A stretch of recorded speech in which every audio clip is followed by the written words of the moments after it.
இது வந்து அனைவருக்கும் இனிய காலை செல்வ வணக்கம். இனிய காலை செல்வ வணக்கம் ஐயா. காலை செல்வ வணக்கம் ஐயா. செல்வ வணக்கம். எல்லாரும் இனிய வந்துட்டுமா? காலை செல்வ வணக்கம் சார். செல்வ வணக்கம் சார். வணக்கம்.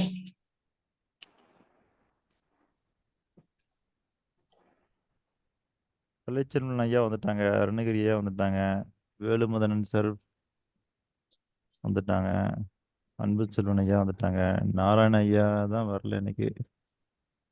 சரி, சிவபாலன் ஐயா வந்துட்டாங்க, ஏழுமலை ஐயா வந்துட்டாங்க.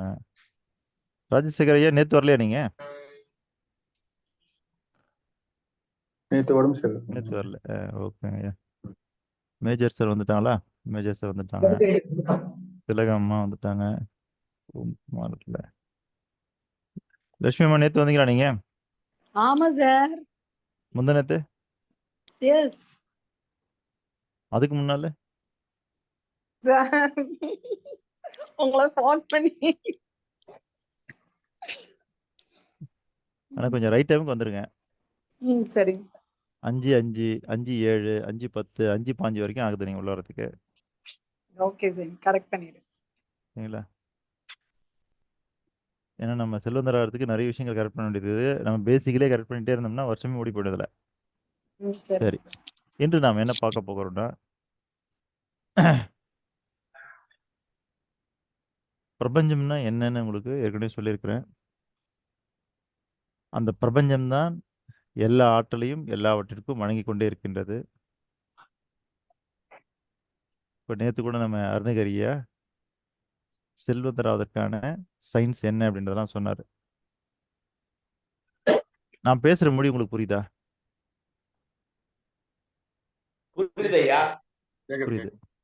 அந்த மாதிரி பிரபஞ்சத்துக்கிட்ட பேசணும்னா அதுக்கு ஒரு மொழி இருக்கிறது. அது என்ன மொழி? அதிர்வுகள். அப்படின்னு சொல்லலாம். உணர்வுகள். உணர்வுகள். சரிங்களா? அப்போ நீங்க தமிழ்ல பேசினாலும், ஹிந்தியில பேசினாலும், தெலுங்குல பேசினாலும், எந்த லாங்குவேஜ்ல பேசினாலும் அது பிரபஞ்சத்திற்கு புரியாது. பிரபஞ்சத்திற்கு புரிந்த ஒரே மொழி உணர்வுகள்.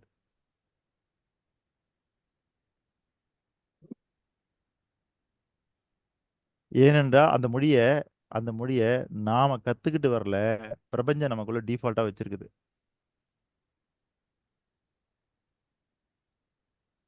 சரிங்களா?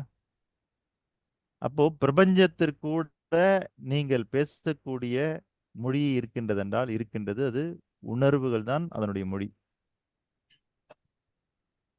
பிரபஞ்சம் எதை புரிஞ்சுக்கும் உங்ககிட்ட இருந்ததுன்னா உணர்வுகள் தான்.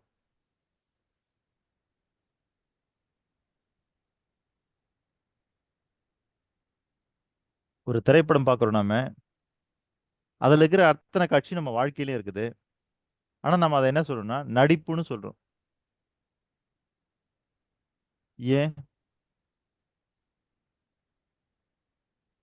மற்றவங்களுக்காக அவங்க செய்து காட்டுறாங்க.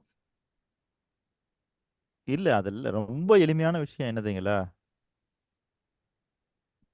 ரொம்ப எளிமையான விஷயம் என்னன்னா, அங்கே உணர்வுகள் திட்டமிடப்பட்டு வெளிக்காட்டப்படுகிறது. இல்ல, உணர்வுகள் அப்படி திட்டமிட்டு வெளிக்காட்ட முடியாது. இந்த சீனுக்கு இப்படி எமோஷன் காட்டணும், இந்த சீனுக்கு இப்படி நடிக்கணும், இந்த சீனுக்கு இப்படி முகபாவனை காட்டணும் அப்படின்னா என்ன? திட்டமிட்டு செய்யப்படுவதுதான் நடிப்பு. அப்ப அந்த இடத்துல என்ன இருக்காது? ரியலான ஒரு உணர்வு இருக்குமானா இருக்காது. இப்ப நம்ம பார்க்குறோம், ஒரு திருமணம் நடக்கிற மாதிரியான ஒரு சீன் நம்ம எத்தனையோ நடிகைகளை பார்த்துருப்போம். அவங்களுடைய ரியல் லைஃப்லயும் ஒரு கல்யாணம் நடக்கும். ஆனா இது வரைக்கும் படத்துக்காக நடிச்ச அத்தனை திருமணத்திற்கும் ரியலா நடக்கிற திருமணத்துக்கும் என்ன வித்தியாசம்னா அந்த ஃபீல் மட்டும்தான் வித்தியாசம். அங்கேயும் எல்லாம் அதே சீன் தான், இங்கேயும் அதே சீன் தான். அங்கேயும் தாலி கட்டுவாங்க, இங்கேயும் தாலி கட்டுவாங்க. அங்கேயும் கதாநாயகர் கொஞ்சுவாரு, இங்கேயும் கணவன் கொஞ்சுவார். எல்லாம் நடக்கும். ஆனா அவங்களுக்கு தெரியும், மனசுக்கு தெரியும், அது நடிப்பு, இது நடிப்பு இல்லை, இது ரியல் அப்படின்னு. அந்த ரியல்ன்ற நினைப்புல வரக்கூடிய ஃபீல் இருக்கு இல்லையா, அந்த உணர்வு, அது மட்டும்தான் நடிப்புக்கு இருக்காது.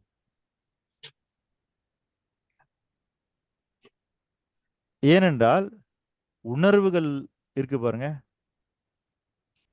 அதை நீங்க பொய்யா காட்ட முடியும்னா ஒருவேளை மற்றவங்க கிட்ட காட்டலாம்.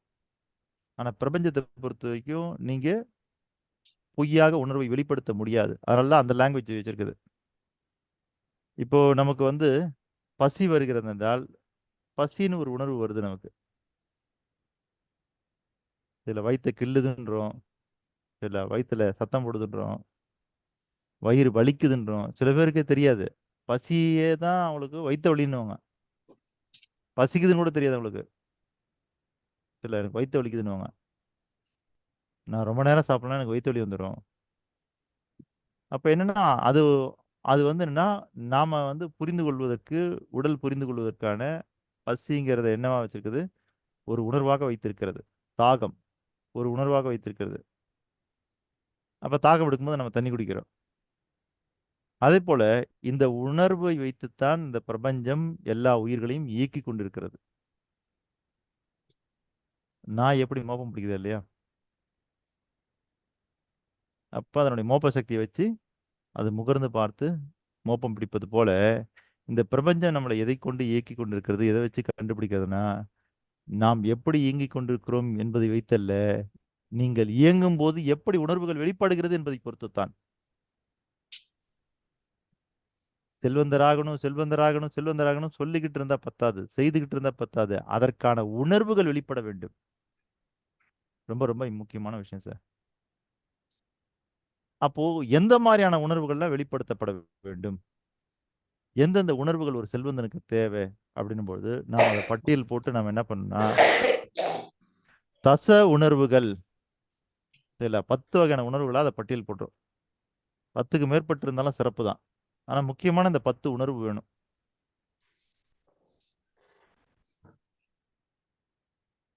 இப்போ நீங்க எல்லாரும் சொல்லுங்க, சிவபாலன் ஐயா பயங்கரமான உற்சாகத்துல இருக்கிறாரு இல்லையா?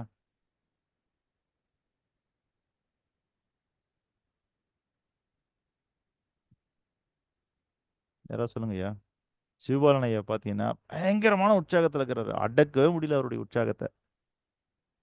அப்படி சொல்ல மாதிரி தானே இருக்குது. அப்படி இருக்குங்களா ஐயா? எல்லாம் சிரிக்கிறீங்க, சொல்ல மாட்டேங்கிறீங்க யாரும். இருக்கு ஐயா. இல்லைங்க ஐயா. சந்தோஷமா இருக்கிறாரு, சிறப்பா இருக்கிறாரு, அதிகப்படியான உற்சாகமா இருக்கிறாரு இல்ல சொல்லலாம். பயங்கர உற்சாகத்துல இருக்கிறாரா? இல்லையே இல்ல அப்படி அப்படி அவருடைய எக்ஸ்பிரஷன் அப்படி இல்லைங்களே. அப்படி இல்லையே. ம். அப்போ அவருடைய எக்ஸ்பிரஷன் எதை காட்டுது? நீங்க புரிஞ்சுட்டு வரையில நீங்க சொல்லுங்க போகலாம். ஏதோ அமைதியா நீங்க சொல்றத லிசன் பண்ணிட்டு இருக்காரு அப்படி தோணுது எனக்கு. அவர் நான் சொல்றதை ரிசர்வ் பண்ணிட்டு இல்ல இல்ல, ம். நான் சொல்றது அவர் மைண்ட்ல ஆராய்ச்சி நடந்துட்டு இருக்குது. ம். இருக்கிறதுல Process எடுத்து பண்றாரு. படுத்தப்படுகிறது. deep ஆ சரிங்களா?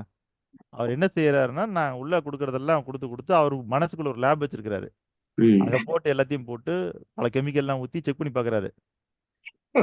இவர் சொல்ற மாதிரி இது வேலை செய்தானே. சரிங்களா? அப்படிதான் ஒவ்வொரு கிளாஸ் பார்த்தாரு. போன கிளாஸ்ல திருக்குறளை ஏதோ ஊத்தி பார்த்தாரு. ஒன்றும் ஒரு கெமிக்கல் ரியாக்ஷன் நடக்கல. சரி அது அப்படியே கிடக்கட்டும், அப்புறம் பாத்துக்கலாம். தூக்கி வர வச்சிட்டாரு. ம். அப்ப இந்த இடத்துல நமக்கு வந்து இந்த பிரபஞ்சத்தோட நம்ம கனெக்ட் ஆகிறதுக்கு இந்த உணர்வுகள் ரொம்ப முக்கியங்க ஐயா. நான் ஏற்கனவே சொல்லியிருக்கேன், செல்வந்தராதற்கு உங்களுக்கு அறிவு 20% இருந்தா போதும், உணர்வுகள் தான் 80% வேணும்னு. இப்போ செல்வந்தர் ஆவதற்காக நிறைய பேர் நிறைய விஷயங்களை கத்துக் கொடுக்குறாங்க. ஆனா அதெல்லாம் வந்து அறிவுக்கு செல்லக்கூடிய ஒரு கருத்தா தான் இருக்குது. அப்படி அறிவுக்கு செல்லக்கூடிய கருத்து என்னதுன்னா ஒரு பயிற்சியா மாறுது. அது அந்த அளவிலே முடிஞ்சிருது.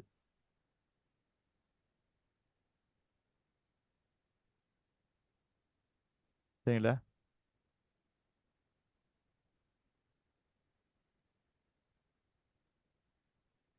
நம்மளுடைய தமிழ்ல சொற்கள் எத்தனை வகைப்படும்? சொற்களா? ம்.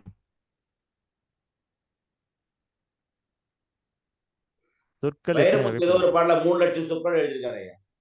இல்லைங்க, எத்தனை சொற்களுக்குன்னு கேட்கல. சொற்கள் எத்தனை வகைப்படும்?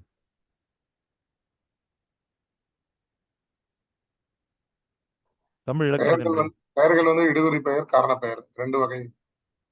அது பெயர் பெயர்லாம் இல்லைங்கய்யா. நான் சொல்றதுக்கு நல்லா புரிஞ்சுங்க. சொற்கள். சொற்களின் வகை. சொற்களின் ஆண்மை. ம். தமிழ் இலக்கிய தினத்தைப்படி சொற்களுடைய வகைகள் வந்து 4. 1 பெயர்ச்சொல், 2 வினைச்சொல், 3 இடைச்சொல், 4 உரிச்சொல். இப்போ சிவபாலன் ஐயா யோசிக்கிறாங்க. என்ன யோசிக்கிறாங்கன்னா, ஓ! இந்த 10 நாளைக்கு இலக்கண வகுப்பு போல இருக்குது. 1 பெயர்ச்சொல். சரிங்களா? ஐயா இப்ப 1 இது பெயர்ச்சொல். 1 பெயர்ச்சொல், 2 வினைச்சொல், 3 இடைச்சொல், 4 உரிச்சொல்.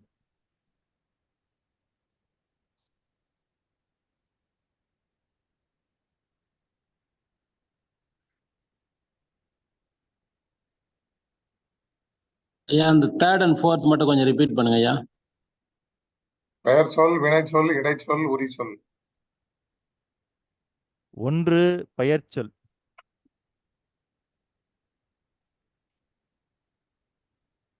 நாம சொல்லக்கூடிய சொற்கள் எல்லாம் வந்து 1 பெயர்ச்சொல். 2 வினைச்சொல். இப்ப உங்களுடைய அன்பழகன் பேர் இருக்கு இல்லையா? அது பெயர்ச்சொல்.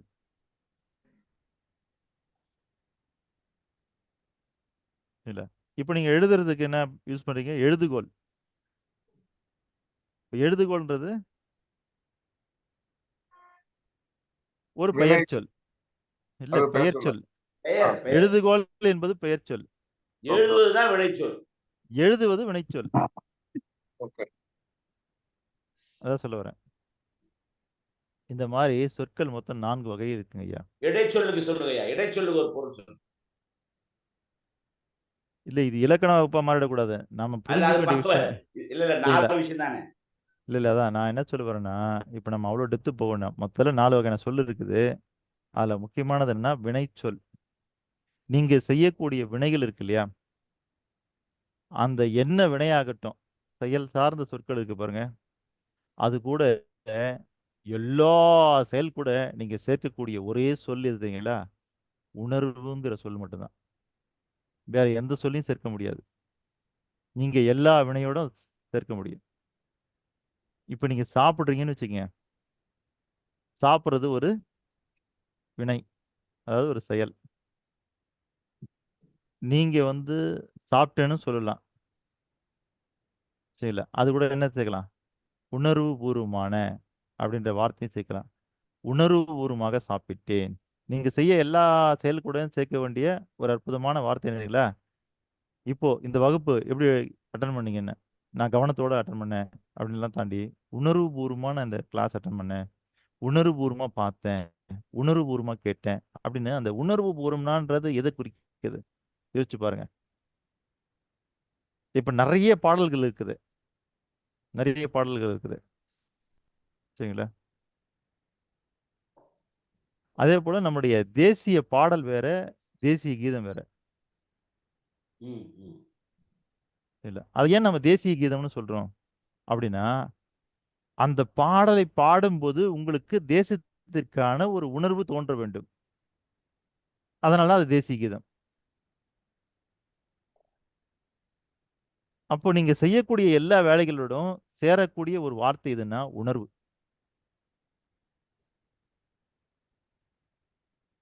புரியுதுங்களா ஐயா? வந்தே மாதரம் வந்து தேசிய பாடல் இல்ல சார். வந்தே மாதரம் தேசிய பாடல்.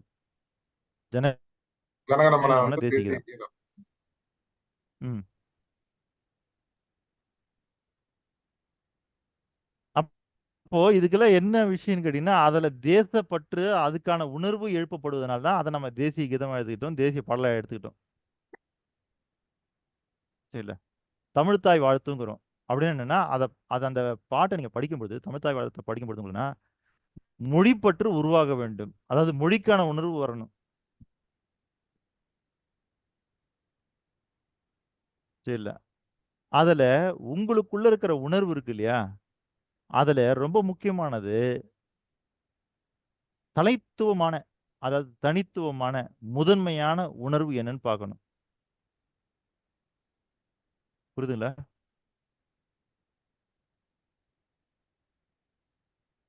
பல பேரால செல்வந்தராக ஆக முடியாம இருக்கிறதுக்கு காரணம், இந்த முதன்மை உணர்வு தான். சரிங்களா?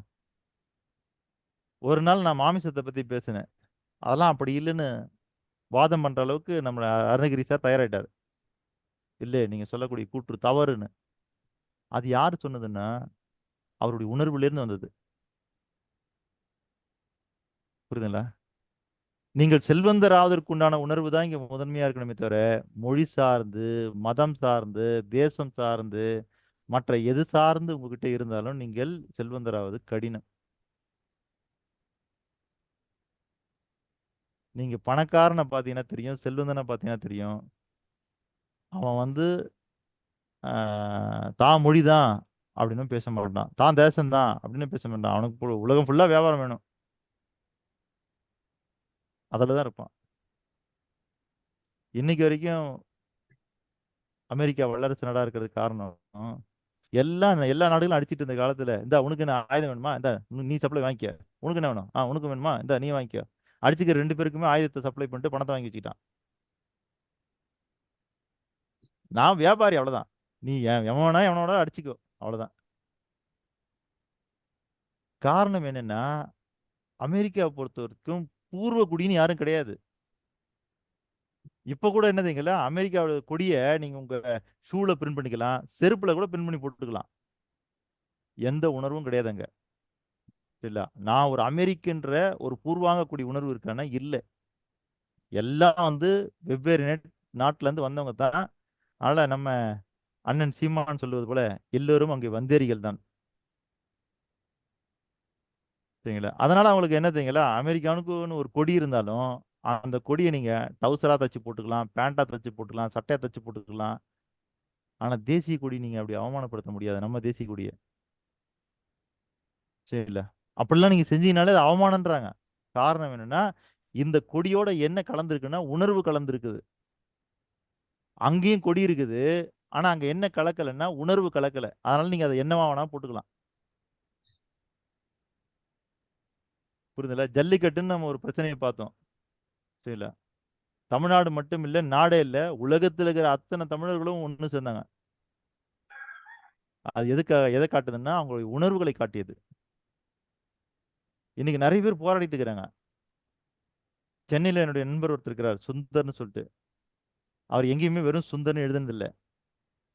வி சுந்தர் கீழே வந்துன்னா மது ஒழிப்பு போராளி. சரிங்களா? இங்க சேலத்தை சேர்ந்த சசி பெருமாள் அப்படின்றவர் தான் மது ஒழிப்புக்காக ரொம்ப போராடி டவர்ல ஏறி இருந்து அங்கிருந்து விழுந்து இறந்து போயிட்டாரு. அந்த மாதிரி அந்த இயக்கத்தை சேர்ந்தவர் அவரு. அதனால எங்கேயுமே பேர் வந்துன்னா வி சுந்தர் அப்படின்னு எழுத மாட்டாரு. வி சுந்தர் மது ஒழிப்பு போராளி அப்படின்னு தான் எழுதுவார். அவர் மது ஒழிச்சே ஆகணும்னு போராடிட்டு இருக்கிறார் பாவம். அந்த அந்த போராட்டத்துக்கு மட்டும் இல்லை, எந்த போராட்டம் நடந்தாலும் போய் நின்று அதுக்கு கூட சப்போர்ட் பண்ணி நிறைய விஷயங்கள் பண்ணிட்டு இருக்காரு. ஒரு போராளியா இருக்கிறார். இப்போ அவருக்குள்ள இருக்கிற உணர்வு என்ன? சரி, ஒரு எழுத்தாளனுக்குள்ள உணர்வு என்ன? மேடைகளில் பேச்சாளர்கள் பக்கம் பக்கமாக பேசுகிறார்களே, மணிக்கணக்கா பேசுகிறார்களே, அவருடைய உணர்வுகள் என்ன? இது எல்லாத்துலயுமே நீங்க கவனிக்க வேண்டிய விஷயம் என்னதுங்களா, செல்வந்தன் ஆவதற்கான டாமினேட் உணர்வு, அந்த ரிச்னஸ் உங்க உணர்வுல வரணும். அது வரலைன்னா இங்க எவ்வளவு பாடம் கொடுத்தும் அது பயன் கிடையாது.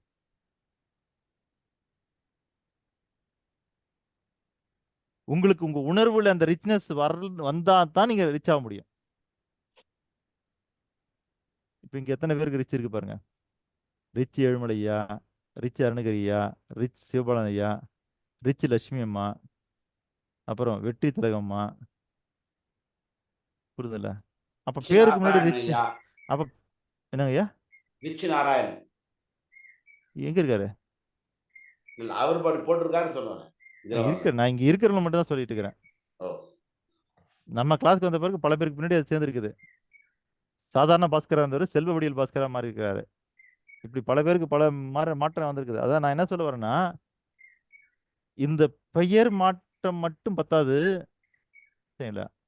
அப்ப அந்த ரிச்னஸ்ன்றது பெயர்ல ஏன் மாற்றத்தை நம்ம கொண்டு வரணும்னா, அந்த மாற்றத்தை நாம ஃபீல் பண்ணணுன்றதுக்கு தான்.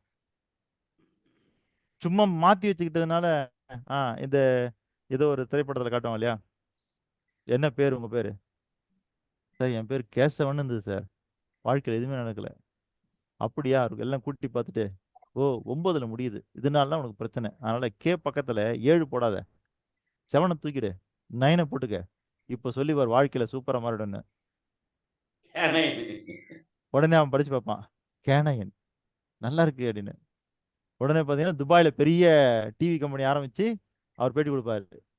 இல்ல கேசவனா இருந்த என்ன ஐயா கேனையனா மாத்தின பிறகுதான் நான் உலகத்திலே பெரிய பணக்காரன் ஆயிட்டேன்னு. ரொம்ப நகைச்சுவையா இருக்கும்.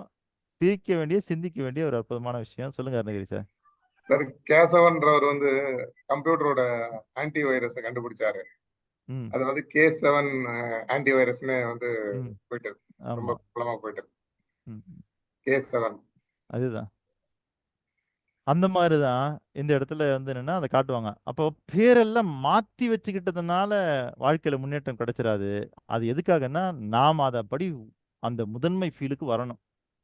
எப்படி நம்ம டாமினேஷன் தாட்ன்றோமோ அந்த மாதிரி உங்களுடைய டாமினேஷன் ஃபீல் என்னவா இருக்கணும்னா ரிச்னஸ் நோக்கி இருந்தா மட்டும்தான் உங்களால அதை அடைய முடியும்.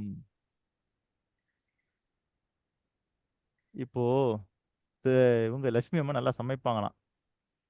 கேள்விப்பட்டிருக்குங்க, சாப்பிட்டதில்ல. நல்லா சமைப்பாங்கன்னு கேள்விப்பட்டிருக்கிறேன். அவங்க ஒரு விருந்துக்கு கூப்பிட்றாங்கன்னு வச்சுக்கோங்க, அவங்க வீட்டுக்கு நான் போறேன். நான் தான் கூப்பிட்டேனே சார் உங்களை. இல்லை அதான் மேடம், ஒரு விருந்துக்கு நான் வரதா வச்சுக்குவோம். தலைவாழை போட்டு என்னென்னமோ பரிமாறுறீங்க நீங்க, இல்ல அப்போ நான் அதை எதை விரும்பி சாப்பிட்றேன்றத நீங்க பார்த்தே தெரிஞ்சு பரிமாறினா தான் அந்த விருந்தோம்பல் சிறப்பு. சரிதானே? ஆமா. ஆ அப்ப நான் எதை விரும்பி சாப்பிட்றேனோ அதுதான் எனக்கு ரொம்ப பிடிச்சிருக்குன்னு அர்த்தம். எஸ். அப்ப அதை தான் நீங்க அடிக்கடி வைப்பீங்க. ஆமா. கரெக்டு தானே? எஸ். ஆனா இன்னைக்கு சில பேர்கிட்ட சில பழக்கம் இருக்குது. என்ன பழக்கம் தெரியுமா? பிடிக்காத முதல்ல சாப்பிடணும். ம். பிடிக்காத முதல்ல சார். முதல்ல சாப்பிடணும். அந்த மாதிரி நானும் ஒரு இடத்துக்கு விருந்துக்கு போயிட்டு எனக்கு அதுல வந்து பாவக்காய் வறுவல் வச்சிருந்தாங்க. காந்திக்கே நடந்திருக்கு ஐயா அது. இல்லதான் எனக்கு ஒரு பாவக்காய் வறுவல் வச்சாங்க. சரி மற்றதெல்லாம் ரொம்ப டேஸ்டா இருக்கும், பாவக்காய் வறுவல் தான் கொஞ்சம் கஷ்டம் சாப்பிட்றதுக்கு அப்படின்னு சொல்லிட்டு முதல்ல சாப்பிட்டேன். அவங்க திரும்ப திரும்ப பாவக்காயவே வச்சுட்டாங்க. சாரு பாவக்காய் விரும்பி சாப்பிட்றாருன்னு ஏற்கனவே வச்சதை விட 2 மடங்கு வச்சுட்டாங்க.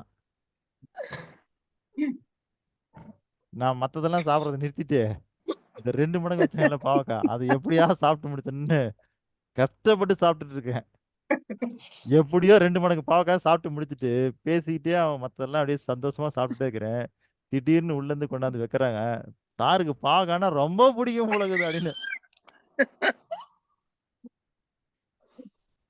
அவ்வளவுதான், என்ன பண்றதுன்னே தெரியல எனக்கு. நீங்க முதல்லயே சொல்லியிருக்கணும் சார். அது மட்டும் இல்ல, இங்க எல்லாருக்கும் சொல்லிட்டாங்க சார் பாவக்காய கூட்டுல சூப்பரா சாப்பிட்டாங்கன்னாங்க. எங்க வீட்டுக்கு வந்தாங்க, நானும் பாவக்காய வச்சுக்கிட்டேன். எங்க வீட்லயும் சாப்பிட முடியாம சாப்பிட்டு அருணகிரி சார் வீட்டுக்கு சொன்னா அருணகிரி சார் வீட்லயும் பாவக்காய வச்சுக்கிட்டாங்க. இல்ல சார், நாராயணன் சார் வீட்ல. சார் பரவாயில்ல, சொல்லுங்க மேடம். சார் ஒரு சின்ன விஷயம், ஒரு கருத்து சொல்றேங்க சார். காந்தியடிகளுடைய ஆசிரமத்துல வினோபாபா சின்ன வயசுல போனாருங்களாம். உணவு பரிமாறினப்ப பாத்தீங்கன்னா அந்த பாவக்காயை வச்சாங்களாம். ஃபர்ஸ்ட் அவர் எடுத்து சாப்பிட்டாருங்களா, அதே மாதிரி பாத்தீங்கன்னா நல்லா இருக்குன்னு சொல்லிட்டு திருப்பி அவங்களுக்கு வச்சுட்டாங்களாம். அப்போ எந்த சூழ்நிலையில நமக்கு என்ன வச்சாலும் அதை எதுவுமே சொல்லாம சகிப்புத்தன்மையோட நம்ம ஒரு விஷயத்த எடுத்துக்கிறப்போ அடுத்த நிலைக்கு அடையலாம் அப்படின்னு சொல்லிட்டு பாத்தீங்கன்னா அந்த பாவக்காயை எதுவுமே சொல்லாம அந்த வினோபாபா அதை சாப்பிட்டாருங்களாம். அந்த மாதிரி ஒரு கருத்து இருக்குங்க சார். சரி சரிங்கம்மா. சார், இப்ப நமக்கு இங்க என்ன இப்ப இங்க என்ன சொல்லிட்டு கண்ட்ரி டு கண்ட்ரி மாறும் சார். வேற ஒரு நாட்டுக்கு போயிட்டு சாப்பாடு போடுறாங்க, சாப்பிட்டுட்டு ஒரு பருக்க கூட இல்லாம முழுசா சாப்பிட்டுறாரு. அந்த ஊர்ல வந்து என்ன மேனர்னா கொஞ்சமாவது சாப்பாடு தட்டுல இருந்தாதான் அவருக்கு போதும்னு ஃபீல் பண்ண மாதிரி ஒரு ஜென்ரல் இது. திருப்பி சாப்பாடு போடுறாங்க, கஷ்டப்பட்டு சாப்பிடுறாரு, முழுசா சாப்பிடுறாரு, வீணாக்க கூடாதுன்னு சொல்லிட்டு திரும்ப போடுறாங்க. அது மாதிரி சார். அது மாதிரிதான். அப்போ இங்க என்ன பண்ணணும்னு கேட்டீங்கன்னா, இந்த பிரபஞ்சம் நீங்க ரொம்ப நேரம் எந்த ஃபீல்ல இருக்கீங்கன்னு பார்க்கும். சரிங்களா? இல்ல உங்களுடைய முதன்மையான ஃபீல் என்னன்றதை பார்க்கும். பார்த்துட்டு நீங்க ஒருவேளை ஒரு கவலையில இருக்கீங்கன்னு வச்சுக்கோங்க, ரொம்ப நேரமா கவலையில இருக்கிறீங்க, இல்ல அடிக்கடி கவலையில இருக்கீங்கன்னா அது பார்த்துட்டு, ஓ இவருக்கு கவலை தான் ரொம்ப பிடிச்சி போயிருக்குன்னு கவலைக்கான சந்தர்ப்ப சூழ்நிலையில உருவாக்கிட்டே இருக்கும்.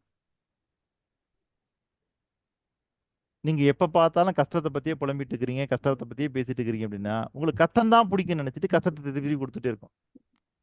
அப்படி புலம்புறவங்கள விட்டு நம்ம சீக்கிரமா தள்ளி வந்துடணும் சார். நேத்து சாம் ம், சாரோட டிராவல் பண்ணும்போது சொன்னாங்க.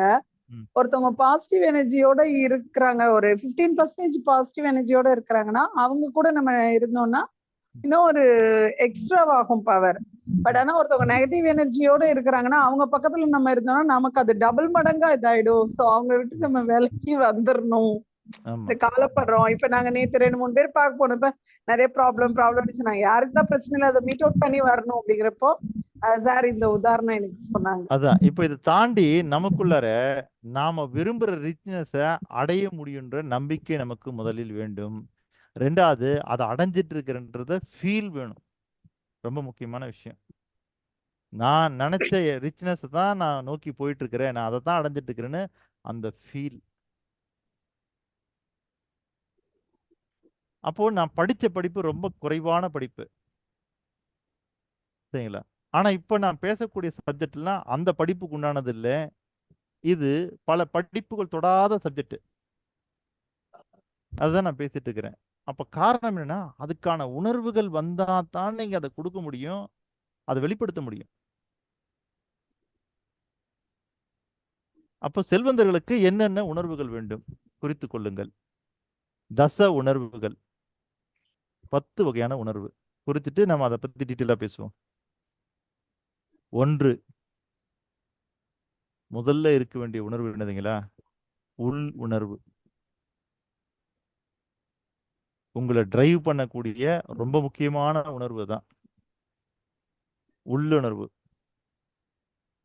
இது சரியா இருக்கும்னு என் உள் மனசு சொல்லுச்சு. இல்ல இதுல ஏதோ தப்பா இருக்கிற மாரி என்னுடைய உள் மனசு சொல்லுது. அப்படின்லாம் நம்ம சொல்றோம் இல்லைங்களா? அது என்னன்னா இந்த உணர்வு தான். உள் உணர்வு. இன்ட்யூஷன்னு சொல்லக்கூடிய அந்த உணர்வு.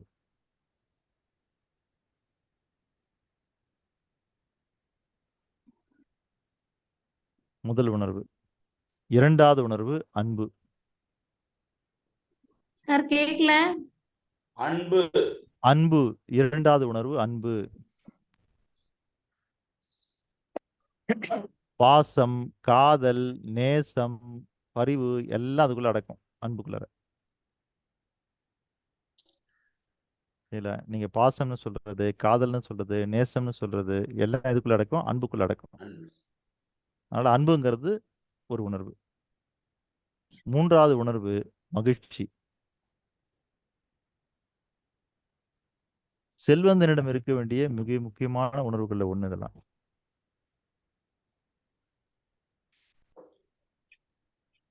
4வது உணர்வு நன்றி உணர்வு.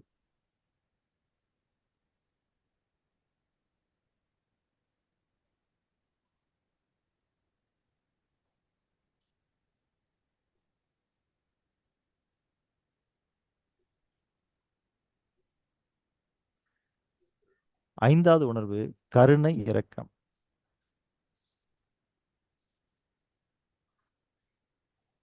கருணை 5, 6 இரக்கமா? கருணை இரக்கம் இல்லைங்க, 3 ஐயா? கருணையும் இரக்கமும் ஒரே கேட்டகரி. 5வது கேட்டகரி கருணை மற்றும் இரக்கம்.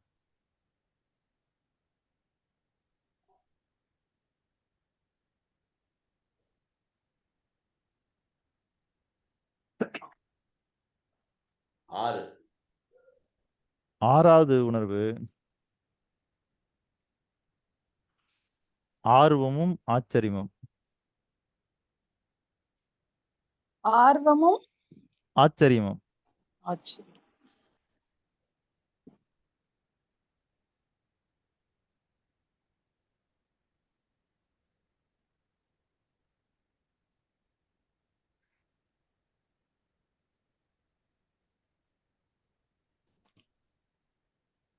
7வது உற்சாகமும் குதூகலமும்.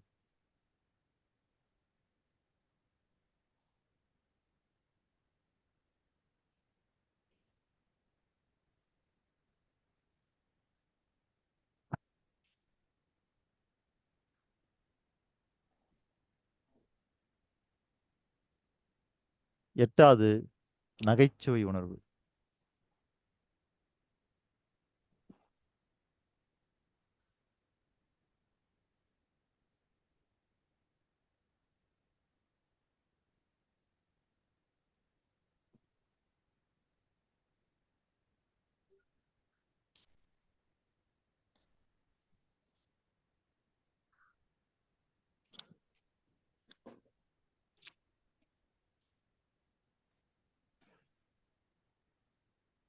9. 9வது உணர்வு மன நிறைவு.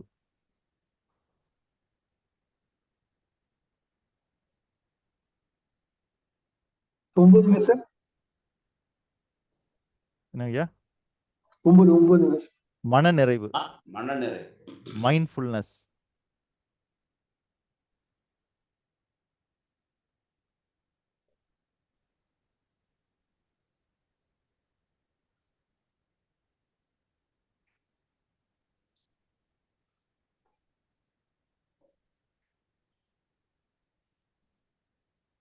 பத்து. 10 திருப்தி மற்றும் நிம்மதி.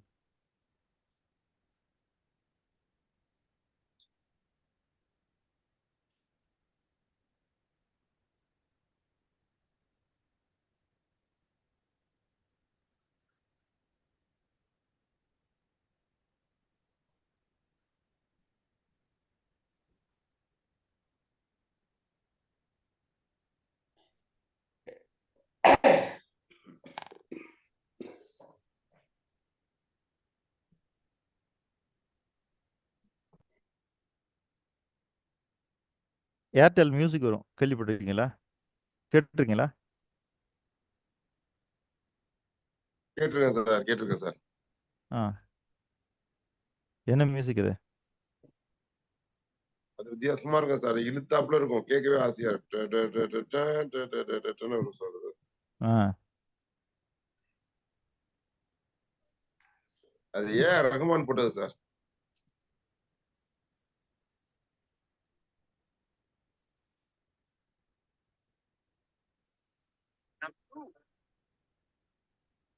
Hey, do you want to hear this?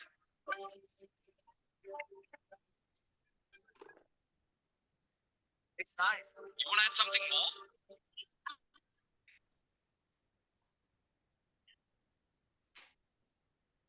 The train, the home, let the rhythm take control. Live in the day, live in it now, live the moment right now.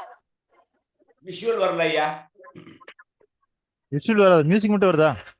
Ah, music கூட வரல, கத்துற மாதிரி இருக்குது. வரல மியூசிக்கா வரலையா? இன்னும் இல்ல. வரல சார்.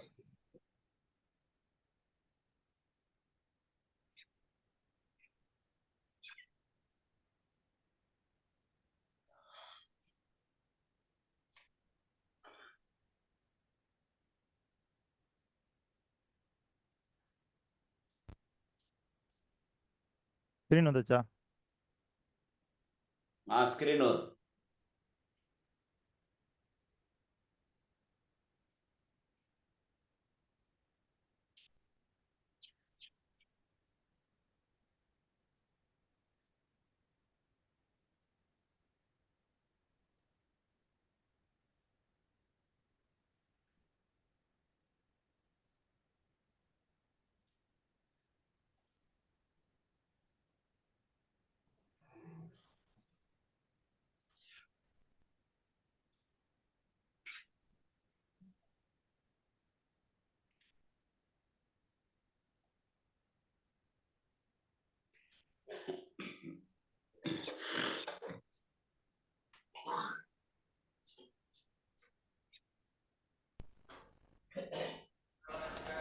இல்ல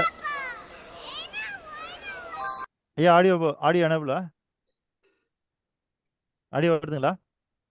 வருது சார், வருது வருது வருது.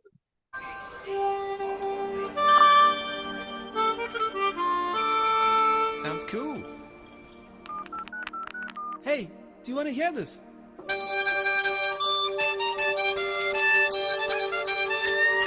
It's nice. You want to add something more?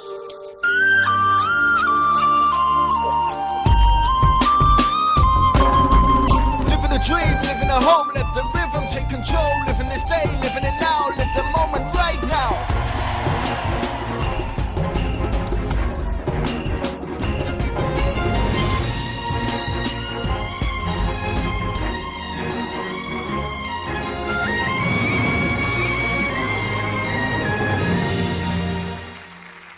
Airtel.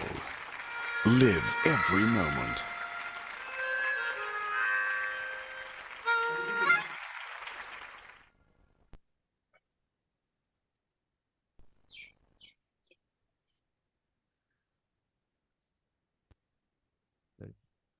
இப்போ நீங்க கேட்ட அந்த மியூசிக்ல கடைசியா என்ன சொல்லுவாங்க? சார் பேக்ரவுண்ட்ல மியூசிக் போயிட்டு இருக்கு. இன்னும் மியூசிக் போயிட்டு இருக்குதா? இன்னும் மியூசிக் போயிட்டு இருக்குது. மியூசிக் வர்றதில்ல சார், வர்றது ஏர்டெல் மியூசிக் வர்றதில்ல. நின்னு போச்சு.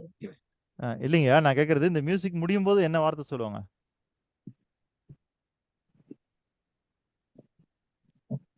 இன்னொரு வாட்டி போட்டீங்கன்னா கரெக்டா சொல்லலாம் சார். ஐயா, இந்த மியூசிக் போட்டுட்டு அந்த ஏர்டெல் விளம்பரத்துல கடைசியா ஒரு வார்த்தை சொல்லுவாங்க முடியும் போது. என்ன வார்த்தை? எங்க எல்லாம் மியூசிக் போட்டோன்னு பாதி பேர் காணாம போயிட்டாங்க. இன்னொரு வாட்டி போடுங்க சார், பாத்துருவோம் சார் அது. இல்ல, இதுல இந்த வார்த்தை இல்ல. அதான் சொல்ல வரேன். இதுல இல்ல அந்த வார்த்தை. ஆனா விளம்பரம் போடும்போது அந்த மியூசிக் போட்டு முடிச்ச உடனே கடைசியா ஒரு வார்த்தை சொல்லுவாங்க. அது என்ன வார்த்தை? அவ்வளவு டீப்பா கவனிக்கலையே ஐயா. நிறைய ஸ்டேட்ல இருக்குன்னு சொல்லி சொல்ற மாதிரி மக்களுடன் இணைந்திருங்களா ஐயா? இல்ல, அதுக்கு முன்னாடி ஒரு வார்த்தை சொல்லுவாங்க. சொல்லுங்க அருணகிரி சார். சிரிச்சிட்டே இருக்கிறீங்க. இல்ல சார், தெரியல சார். நகைச்சுவை உணர்வு வேணும்னு சொன்னது உண்மைதான். அதுக்காக நிகழ்ச்சி ஆரம்பிச்சதுல இருந்து நகைச்சுவை உணர்வோட இருந்தா எப்படி ஆகுறது? இல்ல தெரியல சார், தெரியல. என்ன வார்த்தைன்னு கேட்டீங்கன்னா, எக்ஸ்பிரஸ் யுவர் செல்ஃப். அந்த ஏர்டெல் மியூசிக் வந்து முடிஞ்ச உடனே சொல்லுவாங்க எக்ஸ்பிரஸ் யுவர் செல்ஃப். அதுக்கு என்ன வார்த்தை தமிழ்ல, என்ன மீனிங்? Express your self. உங்க உள்ளுணர்வை வெளிப்படுத்துங்கள். உணர்வை வெளிப்படுத்து. அவ்வளவுதான். அப்போ உங்களுடைய உணர்வை வெளிப்படுத்தக்கூடிய மொழியாக ஏர்டெல் மியூசிக் இருக்கும் அப்படின்றது தான் அந்த விளம்பரத்தினுடைய சிறப்பம்சம். சரிங்களா? அப்ப ஏர்டெல் எப்படின்னு கேட்டீங்கன்னா மக்களுடைய உணர்வுகளை புரிந்தவர்கள்னு. நீங்க எல்லா விளம்பரத்தையும் பார்த்தீங்கன்னா எல்லா விளம்பரமும் எங்க கனெக்ட் பண்ணுவாங்கன்னா உங்களுடைய உணர்வுகளுடன் கனெக்ட் பண்ணுவாங்க.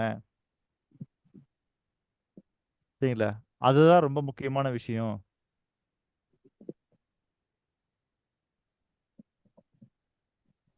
ஒரு விளம்பரத்தை பார்க்கும்போது ஒரு ஏழை பார்க்குற உணர்வுக்கும் ஒரு செல்வந்தன் பார்க்குற உணர்வுக்கும் எப்படி தெரியுமா இருக்கும்? ஏழை பார்க்கும்போது இவ்வளோ ஆஃபர் கிடைக்குதா அந்த விளம்பரத்துல, அந்த பொருள் வாங்கினா இவ்வளோ ஆஃபர் கிடைக்குதான்னு பார்ப்பான். ஆனா அதே ஒரு செல்வந்தன் அந்த விளம்பரத்தை பார்க்கும்போது என்னன்னா, ஐயோ இது மக்களுக்கு பிடிச்ச மாதிரி இருக்குமே, இந்த ஒரு விளம்பரம் போதுமே நம்ம ப்ராடக்ட்லாம் வைக்கிறதுக்கு. அப்போ இந்த விளம்பரம் எவ்வளவு பேருக்கு பிடிக்கும்னு அவன் பார்க்கறான். ஆனா இந்த விளம்பரத்துல நமக்கு எவ்வளவு கிடைக்கும்னு பார்க்கறான் ஏழை. இல்லைன்னா பிரீத்திக்கு நான் கேரண்டின்னு எதுக்கு சொல்றாங்க டிவில?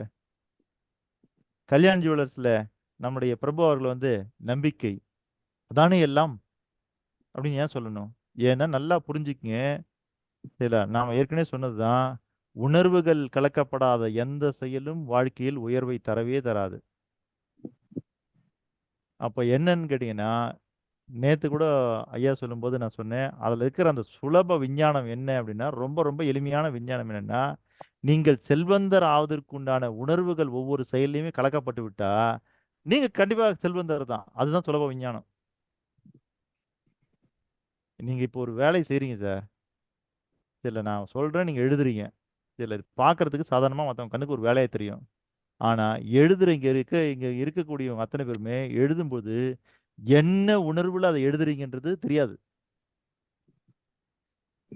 புரியுதுங்களா?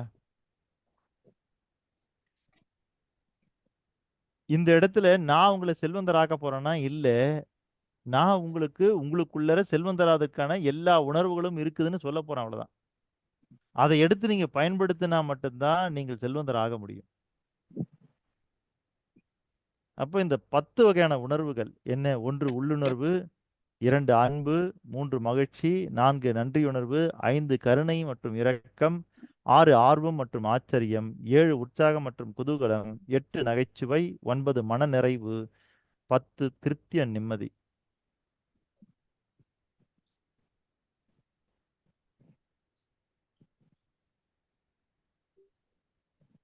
இந்த 10 வகையான உணர்வுகள் இது உங்க வாழ்க்கையில் இனிமேல் மேலோங்கிக்கிட்டே இருந்தா தான் நீங்க ரிச்னஸ் நோக்கி போக முடியும்.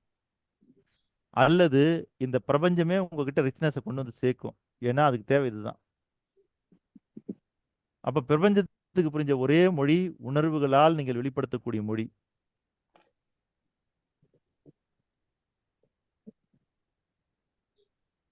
புரியுதுங்களா? அந்த உணர்வுகளை வெளிப்படுத்துவதற்குத்தான் நம்ம என்ன பண்றோம்? இசையை பயன்படுத்துறோம். இசையினுடைய வேலை அதுதான். இசையுடைய வேலையே நம்முடைய உணர்வுகளை மேனேஜ் பண்றது தான். இறந்த பிறகும் நம்ம வாசிக்கிறோம், பறந்த பிறகும் வாசிக்கிறோம். எதுக்காக? அந்த உணர்வை வெளிப்படுத்துவதுக்கு தான். சரிங்களா? நீங்க திருவிழா காலங்கள்ல மற்ற எல்லா விசேஷ நாட்கள்லையும் பாருங்க, ஏன் காது கிழிய மைக்கு கட்டி வச்சிருக்கான்? எதுக்கு பாட்டு போடுறான் அப்படின்னா, அவன் மிக அதிகமான உற்சாகத்தில் இருக்கிறான்றதை வெளிப்படுத்துவதற்காக.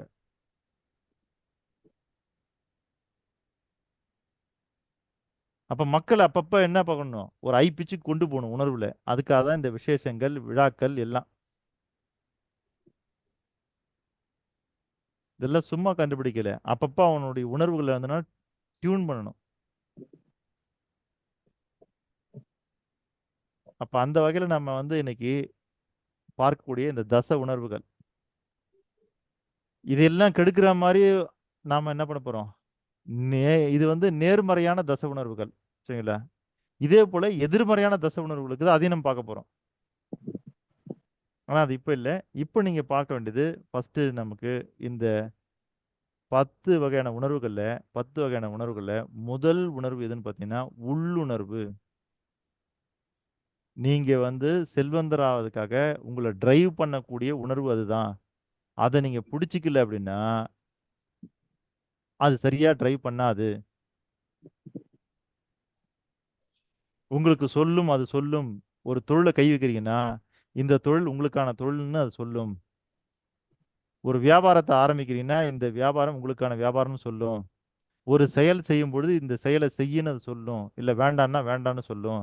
அதுக்கு நீங்க என்ன பண்ண, முதல்ல உங்களுடைய உள்ளுணர்வை அடிக்கடி கவனிக்கணும். சரிங்களா? ஏன்னா எங்க வீட்டில் மட்டும் கேட்பாங்க, ஏதாவது சாப்பிட்டுட்டு வச்சுங்க, சாப்பாட்டில் ஏதாவது தட்டுப்பட்டுருச்சுன்னா உடனே அது எப்படி உனக்கு மட்டும் தட்டுப்படுதுன்னு. சாப்பிடும்போது சாப்பாட்டில் விழிப்போட சாப்பிட்டீங்கன்னா கண்டிப்பா எல்லாமே தட்டுப்படும். இது எதுவுமே இல்லாம கடக்கு மடக்குன்னு சாப்பிட்டுட்டு இருந்தீங்கன்னா எல்லாம் உள்ள போயிடும்.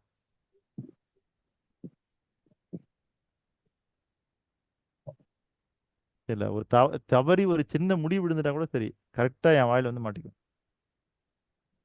தவறி ஒரே ஒரு சிறு மண், சிறு துகள் போட்டா கூட அது கரெக்டா வந்து வாயில மாட்டிடும். அப்ப என்ன காரணம்? அதுக்குண்டான ஃபீலோட நீங்க சாப்பிட்டீங்க, அதுக்குண்டான கவனத்தோட நீங்க சாப்பிட்டீங்கன்னா கண்டிப்பா அது எல்லாமே உங்க வாயில சிக்கும். எங்க அம்மா சமைக்கிறது ரொம்ப ஸ்பீடு. அவங்கள மாதிரி சமைக்க முடியாது. 1 மணி நேரத்துல மற்றவங்களாம் சமைக்கிறது இவங்க 1/4 மணி நேரத்துல சமைச்சு தள்ளிட்டு போயிட்டே இருப்பாங்க. பயங்கர ஸ்பீடு. அதனால அவங்க என்ன பண்ணா அந்த ஸ்பீட்ல டக்கு டக்கு டக்குன்னு எல்லாம் கட் பண்ணி போட்டுருவாங்க. எனக்கு அந்த என்ன சொல்றதுன்னா கத்திரிக்காய் காம்பாடு இருக்கக்கூடாது. சிலதெல்லாம் சில மாதிரி இருக்கக்கூடாதுன்னு நினைப்பேன் நான். அதெல்லாம் கட் பண்ணி போட்டிருப்பாங்க. நான் சொல்லுவேன் இதெல்லாம் ஏமா போட்டேன்னு. உனக்கு மட்டும் எப்படிதான் அதெல்லாம் கிடைக்குதோ தெரியல. நானும் இருக்கிறதெல்லாம் பொறுக்கி போட்டேன் அப்படின்னுவாங்க. அதே போல அவசரத்துல புளியை கரைச்சி டக்கு டக்குன்னு ரசம் வச்சிருப்பாங்க. நான் சாப்பிடும்போது கரெக்டா அந்த புளி கொட்டை என் வாயில வந்து மாட்டிக்கும். இந்த அவசரத்துக்கு இன்னைக்கு வடிகாட்டாமே ஊத்துனேன் அப்படின்னுவான். அப்ப என்ன விஷயம்னு கேட்டீங்கன்னா, நீங்க ஒவ்வொரு விஷயத்தையும் நீங்க ஆழமா கவனிக்க ஆரம்பிச்சிட்டீங்கன்னா உங்களுடைய உள்ளுணர்வு வேலை செய்ய ஆரம்பிச்சிடும். இது செய்யலாமா கூடாதா, இந்த பக்கம் போகலாமா போகக்கூடாதா, இதுல காலை வைக்கலாமா கூடாதா அப்படின்னு உங்களுக்கு அந்த உள்ளுணர்வு சொல்லும். ரொம்ப முக்கியமான விஷயம். செல்வந்தர் ஆனவர்கள் அத்தனை பேர்கிட்டயுமே வந்து கவனிக்க வேண்டிய ஒரு விஷயம் என்னன்னா, அவங்களும் ஒரு கட்டத்துல அந்த 0 லைன்ல தான் இருந்தாங்க. அங்கிருந்து அவங்களை உயர்த்தினது அந்த உள்ளுணர்வு. சொல்லுங்க அன்பு, சொல்லுங்க சார். ஐயா, ஏற்கனவே இந்த இப்ப உள்ளுணர்வு சொன்னீங்கல்ல, இப்ப நீங்க விழிப்பா இருந்தீங்கன்னா அது உங்களுக்கு தெரியும் அப்படின்ட்டு. நான் ஏற்கனவே நம்ம செல்வந்தர் வகுப்பிலேயே வந்து நீங்க எதை நினைத்து ஈர்க்கிறீங்களோ அதுதான் உங்ககிட்ட வரும் அப்படின்னு சொல்றீங்க. இப்ப நீங்க சொன்ன அதே சுச்சுவேஷன் தான் வீட்டுல சொல்றாங்க. நீ அதையே நினைச்சிட்டு இருக்கீங்க, எப்ப குறை கண்டுபிடிக்கலாம், அதனாலதான் உங்களுக்கு குறையே தெரியுது அப்படின்றாங்க. சோ இதை எப்படி ஐயா பாக்குறது? இல்லையா இதுல என்ன குறை கண்டுபிடிச்சிட்டீங்க இப்போ நீங்க? இல்ல இப்ப நீங்க சொன்னீங்கல்ல, ஒரு காயில் சாப்பாட்டுல ஒரு சின்ன மண் துகள் இருக்கிறதோ இல்ல முடி விழுறதோ, அது கரெக்டா நமக்கு தான் கிடைக்குதுன்னும் போது அவங்க திரும்ப திரும்ப குத்தி கேட்டாங்க, உங்களுக்கு மட்டும்தான் அப்படி நினைக்குது, ஸோ நீங்க தான் அந்த குறைய பார்த்துட்டே இருக்கீங்க, அதனால தெரியுது அப்படின்ற மாதிரி சொல்றாங்க. இல்ல அதான் ஏன் நம்ம விழிப்போட சாப்பிட்றதுனால அது நமக்கு தெரியுது. இது குறை கண்டுபிடிக்கிறது இல்ல. இப்போ நீங்க இல்லாத முட்டி எடுத்து காமிச்சு வாய்க்கு வந்துச்சுன்னு சொல்லுவீங்களா? குறை கண்டுபிடிக்கிறது வேற, இருக்கிற குறைய நீங்க கவனிக்கிறது வேற. ஓகே.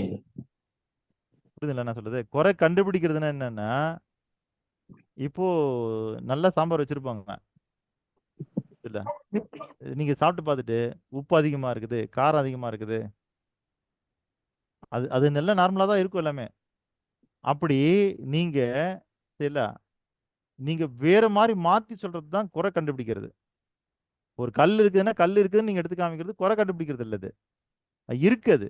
நீங்களா ஒரு கல்லை போட்டு எடுத்து ஒன்றும் காமிக்கல. இல்ல, இருக்கிற குறைய நீங்க கவனிக்கிறது வேற, குறை கண்டுபிடிக்கிறதுன்றது வேற. புரியுதுங்களா? அது வேற இது வேற. அதனால அதை இதையும் போட்டு நீங்க குழப்பிக்காதீங்க. அதான் சொல்றேன். அந்த மாதிரி நீங்க ஒரு வியாபாரத்துல போறீங்க, இல்ல ஒரு ஊருக்கு போறீங்க, ஏதாவது ஒரு இடத்துக்கு செல்றீங்கன்னா, அந்த இடத்துல நீங்க கவனிக்க வேண்டியது அந்த உள்ளுணர்வு. உள்ளுணர்வை பொறுத்த வரைக்கும் சரிங்களா, அது நன்றாக சிறப்பாக வேலை செய்வது ஆண்களை காட்டிலும் பெண்களுக்கு. குறை பார்க்க வேண்டும், குற்றம் தவிர்க்க வேண்டும். சரிங்கய்யா. இப்ப நான் சொன்னது குறையா குற்றமா? இல்ல அந்த ஐயாவுக்கு சொன்னேன். சரி சரி. அந்த ஐயா எங்க வீட்லயும் என்ன அந்த தேங்காய் துருவாங்க, அந்த ஓடு வந்து என் வீட்டுக்காரிக்கு கரெக்டா வந்து விழுந்துரும். அந்த சில்லு வந்து என் வாய்க்கு தான் வரும், துக்குரோண்டா இருக்கும். அதுதான். அப்படியே தடவி தடவி எடுத்துருவேன். ஆ. 2-3 தடவை உங்களுக்கு இதான் வேற வேலை இல்லைங்க போங்கன்னாங்க. அப்புறம் இதை எப்படிடா மாத்தி அமைக்கலான்ட்டு இதை எடுத்து வச்சுக்குவேன். எல்லாம் தட்டுலாம் கொண்டு கழுவிட்டு, இந்த பார் நீ தேங்காய் திருவி இருக்கிறது இப்படி இருக்கு, பார்த்து திருவு அப்படின்னு சொல்லிட்டு போட்டுட்டு திரும்பி பார்க்காம போயிடுவேன். ஆ. ஐயோ இது என்ன இவருக்கு மட்டும் எப்படியாவது வந்துருதே அப்படின்னு சொல்லிட்டு இப்ப தேங்காயை சில்ல அடிச்சு மிக்சில அடிச்சு போடுறாங்க. நம்ம தான் மாற்றி அமைக்கணும். நன்றிங்க. இது வந்து குறை தேங்காய குறை உங்களை திருவி கொடுங்கன்னு சொல்லாம விட்டாங்களே, சந்தோஷப்படுங்க சார். பரவாயில்ல, திருவி கொடுத்தாலும் ஒண்ணும் தப்பு இல்ல. திருவி கொடுத்தா ஒண்ணும் தப்பு இல்ல. அது எங்க திருவி வீட்டுல எல்லாம் எங்க கொடுத்தாங்கன்னு ஒரு வீட்டுக்காரர் ஏளனமா பார்க்க தேங்காய் வேண்டாம். கீறி தேங்காய் நறுக்கி கொடுக்கறதுல அவர் வேலைதான். அது ஒண்ணும் தப்பு இல்லம்மா. திருவி கொடுத்தா அதுவும் ஒரு வகை சந்தோஷம் தான். அதுவும் ஒரு நல்ல உணர்வு. கண்டிப்பா. எல்லா ஆண்களும் லேசா ஈஸியா குறை சொல்லிடுங்க சார் லேடிஸ. ஆனா இல்ல வந்து இல்ல நீங்க இத குறையா எடுத்துக்க வேண்டாம். இத நான் குற்றமா சொல்லல. இது இல்ல குறைவா சொல்றேன். இருக்குங்கிறத சொல்லணும்னா உங்களுக்கு தெரியாது இல்லையா? இது இப்படி கண்டிப்பா பாருங்க. கண்டிப்பா. உங்களுக்கு தெரியப்படுத்துற வேண்டியது என்னுடைய கடமையா இல்லையா? இல்ல சொல்ல அதையே வேண்டியது நீங்க சொன்னாக்கா நீங்க அப்படியே போட்டுக்கிட்டே இருப்பீங்க. இல்ல மேடம், லட்சுமி மேடம், நீங்க ஏன் அப்படி நினைக்கிறீங்க? இந்த அப்படி உலகத்துல இந்த உலகத்துல யாரும் என் பொண்டாட்டி குறை சொல்லிட கூடாதுன்றதுக்காக புருஷன் செய்யற ஒரு முன்னடிக்கிறதுக்குன்னு நீங்க ஏன் நினைத்துக்க மாட்டேங்கிறீங்க? சரிங்க சார். வேற யாரும் சொல்லிடக்கூடாதுல்ல? ம்.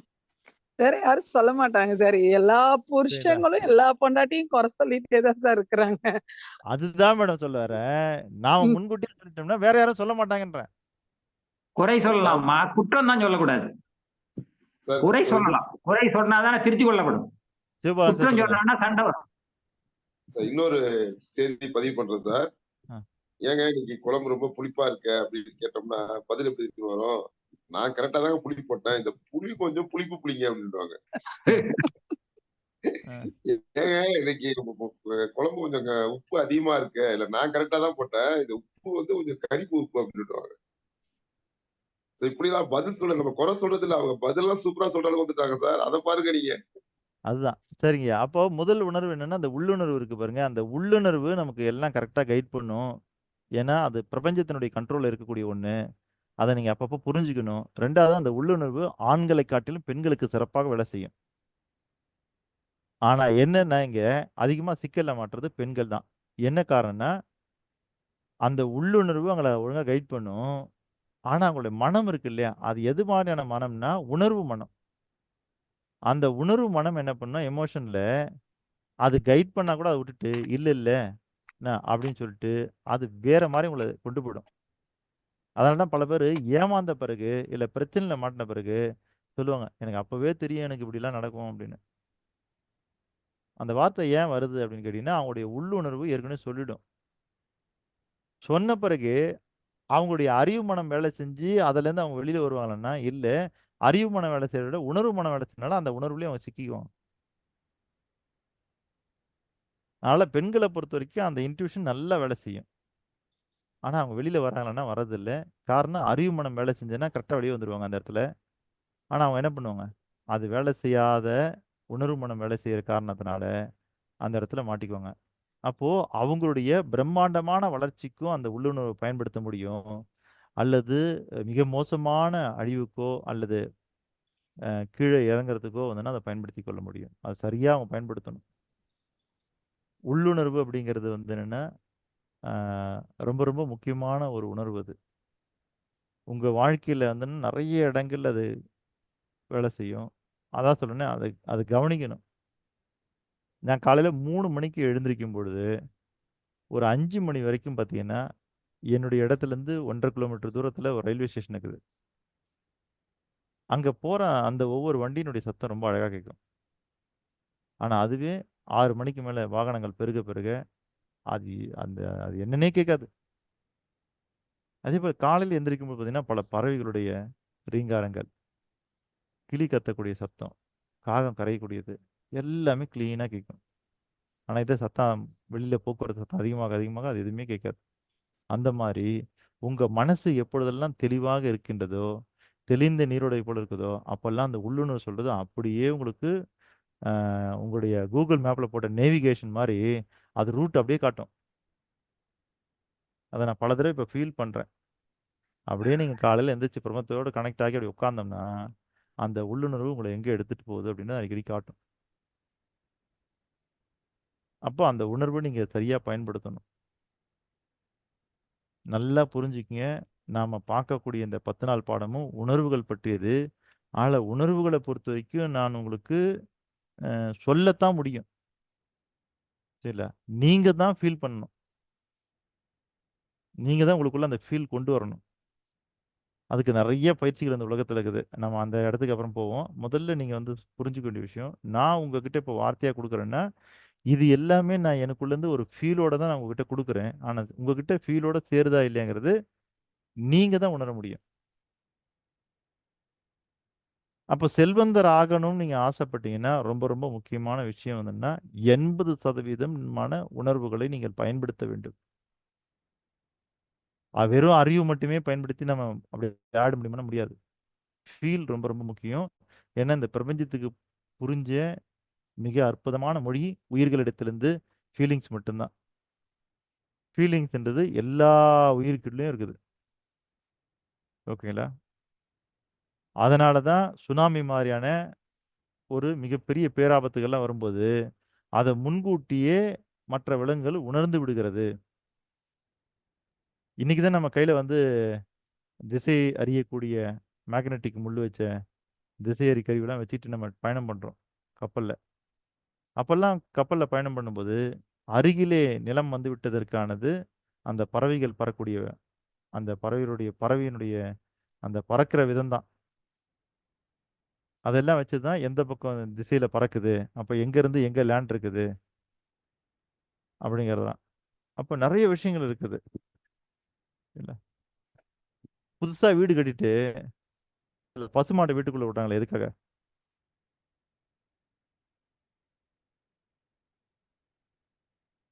ஹலோ. சார் கோமாதா அஷ்டலட்சுமி வீட்டுக்குள்ளார வரணுன்றதுக்காக. சரி, இப்ப மாடு உள்ள வந்துச்சு. இப்ப லட்சுமி வந்தாச்சா? ம். வரலையா? வந்தாச்சு. அதுக்காக இல்ல. நீங்க வீடு கட்டி முடிச்சு கிரகப்பிரவேசம் பண்ணறீங்கல்ல, ம். அதுக்கு அந்த ஒரு ஹோம பூஜை பண்ணுவோம்ல, கணபதி ஹோமம். ஆமா. கணபதி ஹோமம், லட்சுமி அது அது ஹோமம். முடிஞ்ச பிறகு உள்ள கொண்டு வருவாங்களா? இல்ல அந்த ஹோமம் நடத்துறதுக்கு முன்னாடியே கொண்டு வருவாங்களா? அதுக்கு முன்னாடியே ஐயா. எங்க வீட்டுக்கு அதுக்கு முன்னாடியே கொண்டுட்டு வந்து ம் அது மாடு வந்து வீட்டுக்குள்ளார வந்து ம் சாணம் இது போடணும்னு சொல்லிட்டு அதெல்லாம் சாணி தொடச்சிட்டு போட்டா தானே ரொம்ப நல்லதுன்னு சொல்லுவாங்க. ம் ஏன் சொல்றாங்க அப்படி? சாணம் ஒரு கிருமி தெரியல. நாசினி. அதெல்லாம் இல்லைங்கய்யா. அதாவது மாடு உங்க வீட்டுக்குள்ள வந்ததுன்னா அந்த லேண்டினுடைய வைப்ரேஷன் அது உணரும். ஓ ஆமா சார். இது புரியுதுல? சொல்லுவாங்க, இந்த நிலம் வாங்குறதுக்கு முன்னாடி மாடு கொண்டு போய் விட்டோம்னா அது தூங்குச்சுன்னா அந்த இடம் நல்ல இடம் அப்படின்னு கூட ஒரு தண்ணி இது தண்ணி சொல்லுவாங்க. இருக்கும். தண்ணி ஓகேங்களா? தண்ணீர் இருக்கும் அந்த இடத்துல. தண்ணி அப்போ அந்த லேண்டினுடைய வைப்ரேஷன் எப்படி இருக்குன்னு பார்த்து தான் அது என்ன பண்ணும்னா, அந்த கம்ஃபர்டபுள பார்த்து தான் அந்த இடத்துல அது என்ன பண்ணும்னா, ஆ மழை ஜலம் கழிக்கும். ம். சில சாணம் போடும், சில தீர்த்தம் போடும். அப்போ அந்த லேண்ட் வந்து என்னன்னா, அதனால உணர முடியுது, கம்ஃபர்டபுளா இருக்கிறத உணர முடியுதுன்னா, அங்க நல்ல வைப்ரேஷன் இருக்கிறதா அர்த்தம். அதனால தான் மாட்ட கொண்டு போய் விடுறோம்.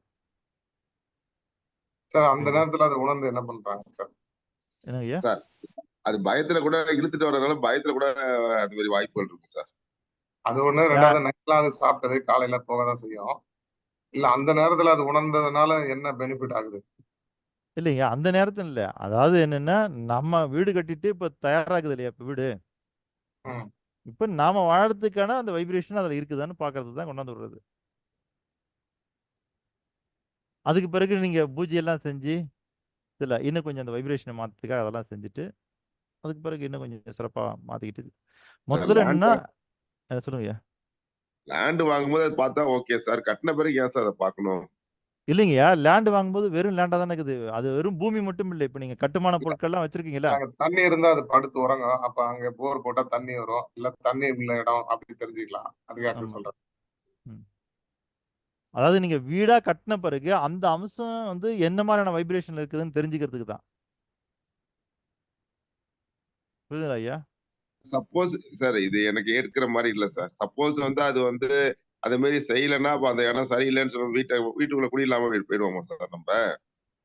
ஐயா, அதாவது என்னன்னா, இதெல்லாம் வந்து என்னன்னா, அந்த காலத்துல பார்த்த ஒரு விஷயம். புரியுதுங்களா? இப்போ நீங்க பிரியாணில எதுக்கு ஏலக்காய் போடுறீங்க? வாசத்துக்கு சரி, ஏலக்காய் இல்லனா பிரியாணி செய்ய முடியாதா? எல்லாமே.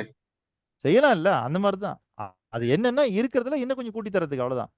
அப்படி இல்ல சார். நீங்க எந்த ஒரு இல்ல. விஷயமா இருந்தாலும் அசோக்குமார் சார் ஒரு விளக்கம் குடுத்தாருன்னா, அது கரெக்ட்டா ஏத்துக்கிற மாரி இருக்கும். இது வந்து இல்லைங்கய்யா. அதத்தான் சொல்றேன். அதுதான் சொல்றேன். நான் சொல்ல வர்றது என்னன்னா, பல அம்சங்கள்ல இது ஒரு அம்சம்னு சொல்றேன். இப்ப நீங்க என்ன கேட்கிறீங்கன்னா, இது இல்லன்னா இந்த வீட்ல குடியிருக்க கூடாதா அப்படின்றீங்க இல்லையா? நம்ம இப்ப உணர்வ பத்தி பேசிட்டு இருக்கோம் சார். அப்ப இது வந்து உணர்வுக்கு இது எப்படி சார் நம்மளுக்கு கனெக்ட் ஆகுது? எதுல கனெக்ட் ஆகுது இது? அதுதாங்க ஐயா சொல்றேன். அந்த இடத்தினுடைய வைப்ரேஷன நீங்க உணர்றத விட அந்த பசுமாடு கூடுதலாக உணரும். அதனால என்ன பசுமாடு அதிகமா நம்ம கம்ப்ளீட் பண்ணதுல வந்து என்னத்த உணரும் சார் அது? உணர்றதுனால நம்மளுக்கு என்ன பெனிஃபிட் வருதுன்னு கேட்கிறேன். ஐயா, அந்த இடம் வந்து எந்த அளவுக்கு அதுக்கு ஃபீல் குடுக்குதோ, அந்த அளவுக்கு நம்ம வாழறதுக்கு தகுதின்னு பார்க்குறோம் ஐயா. Right sir. புரியுதா இல்லையா உங்களுக்கு? இப்ப நீங்க அந்த வீட்ல வாழ போறீங்களா இல்லையா? கண்டிப்பா. அதுக்கு பேரு என்னன்னா கிரகப்பிரவேசம். கிரகம்னா என்ன? ஒரு கிரகத்த விட்டு இன்னொரு கிரகத்துக்கு போறீங்க நீங்க. சரிங்களா? கிரகம்னா கோள் தானே? ஆமா சார். அப்போ நீங்க வந்து ஏற்கனவே கிரகஸ்தான். நீங்க குடும்பஸ்தான். அதான் நீங்க ஏற்கனவே இருக்கிற ஒரு வீட்டிலருந்து இன்னொரு வீட்டுக்கு போறது, ஒரு கிரகத்திலருந்து இன்னொரு கிரகத்துக்கு போற மாரி. புரியுதுங்களா?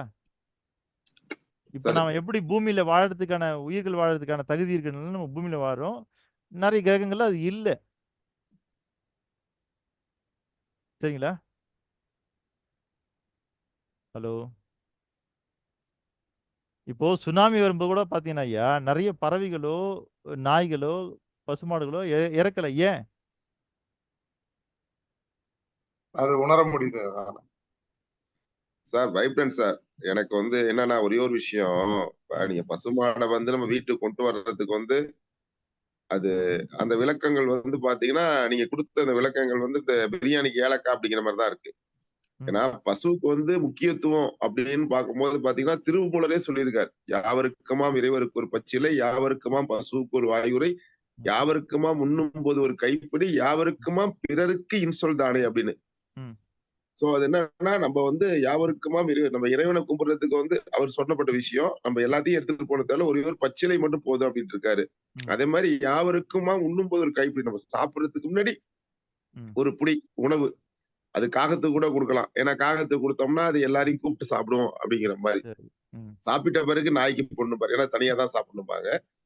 அதுக்கப்புறம் யாவருக்கும் பசுவுக்கு ஒரு வாயுரை அப்படின்னா பசுமாட்டின் கிடைக்கக்கூடிய பாலாகப்பட்டது ஒரு தாய்ப்பாலுக்கு இடையா உள்ள வந்து ஒரு அதுக்கு ஈக்குவலா உள்ள ஒரு பால் கொடுக்கக்கூடிய வாய்ப்பு வந்து பசு இருக்கு. அதனால பசுவை காவந்து பண்ணணும் அப்படிங்கிற எண்ணத்துலதான் அந்த பசுவுக்கு வந்து முக்கியத்துவம் கொடுத்துட்டு இருக்காங்கன்னு வச்சுக்கீங்களேன். அப்ப அடுத்த சொல்லுங்க நான் அப்புறம் விளக்கம் சொல்ல.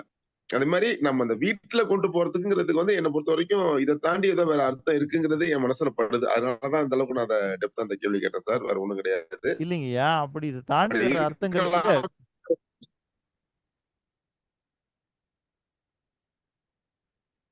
சிவபாலன் ஐயா மியூட் ஆயிடுச்சு. சொல்லுங்க சார், சொல்லுங்க சார், சொல்லுங்க சார். இல்லைங்கய்யா, இப்போ இதை தாண்டி வேற எதுவுமே அர்த்தம் இல்லைன்னு நான் சொல்லியிருக்கேனா? இல்ல இல்ல தெரிஞ்சுக்கதான். இல்ல அந்த அர்த்தத்தை வந்து இவ்வளவு கேள்வி கேட்டு தெரிஞ்சுக்கத்தான் நான் கேட்கிறேன். வேற ஒண்ணும் இல்ல. இது நல்லா இருக்கு. ஏன்னா நான் சில விஷயங்கள் நம்ம நிறைய தெரிஞ்சுக்கும் போது தெரிஞ்சுக்கத்தான் இந்த அளவுக்கு நான் கேட்டது. இல்ல அதுதாங்க ஐயா சொல்றேன். நீங்க தெரிஞ்சுக்கங்க, தவறு கிடையாது. ஆனா உங்களுடைய கேள்விகள் எங்க இருந்து கிளம்புதுன்னு நல்லா நீங்க கவனிச்சீங்கன்னா, உங்களுடைய நம்பிக்கையில இருந்து கிளம்புது. ஆமா, ஆமா, புரியுதுங்களா? ஆமா. உங்க நம்பிக்கைக்கு முரணா ஒரு விஷயம் இருக்கும்போது உடனே கேள்வியா கிளம்புது அங்கிருந்து. இப்ப இந்த ஒட்டுமொத்தமான செல்வந்த கலைஞருடைய முயற்சியே என்னன்னா, நீங்க ஏற்கனவே வச்சிருக்கிற நம்பிக்கையெல்லாம் மாத்தி ஆகணும். சரிங்களா? நான் ஏற்கனவே இருக்கிற நம்பிக்கையோட தான் வாழ்வேன் அப்படின்னா, செல்வந்தர் ஆவறது கஷ்டம். சார் எனக்கு வந்து இந்த செல்வந்தர் கலைக்கு வந்ததுக்கு அப்புறம் எனக்கு வந்து இறை பக்தியிலேயே எனக்கு வந்து பாத்தீங்கன்னா நான் ரொம்ப டெப்த். எங்க ஊர்ல வந்து பாத்தீங்கன்னா தேவாரம் திருவாசம் பாடக்கூடிய குரூப்ல நான் போனா கேட்பாங்க.